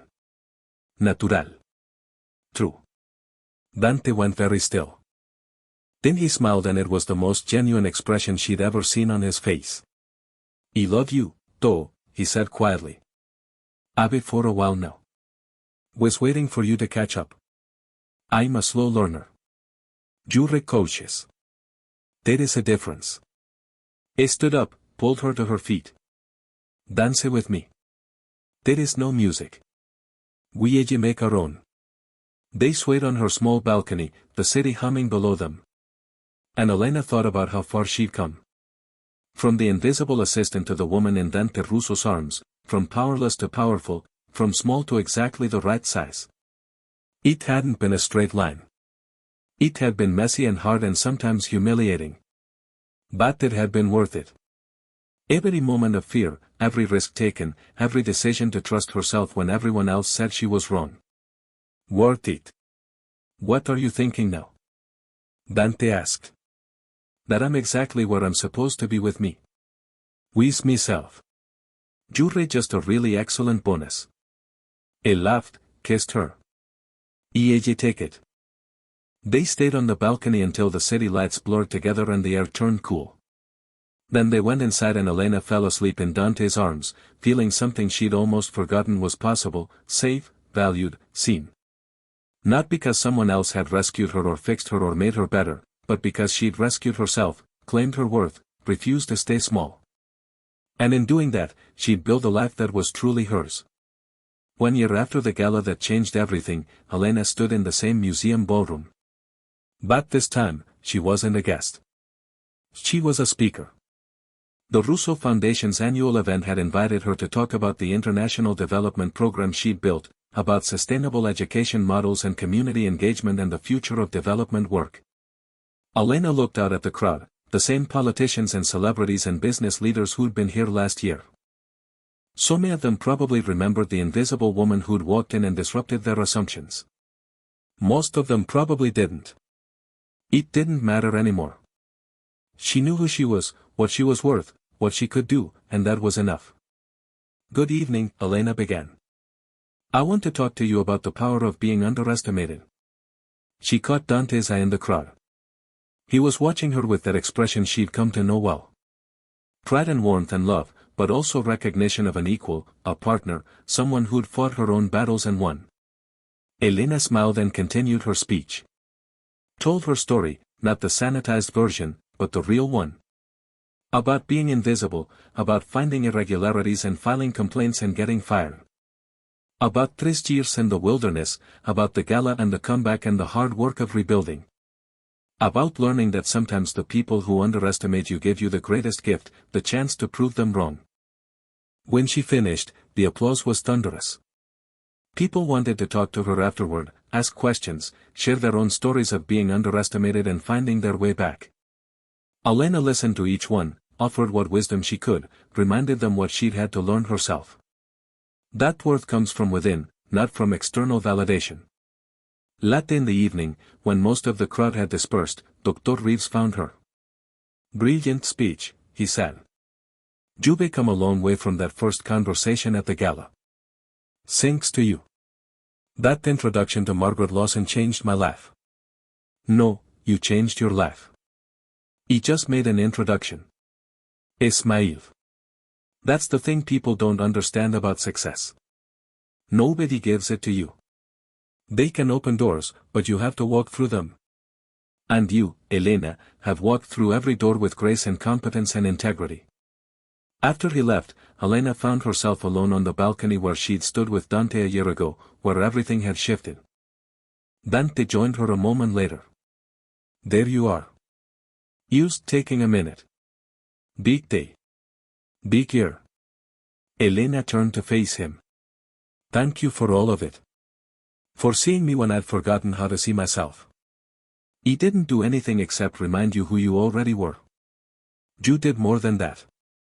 You gave me a second chance, pushed me to take risks, loved me while I figured out how to love myself again. Dante pulled her close. We did that together.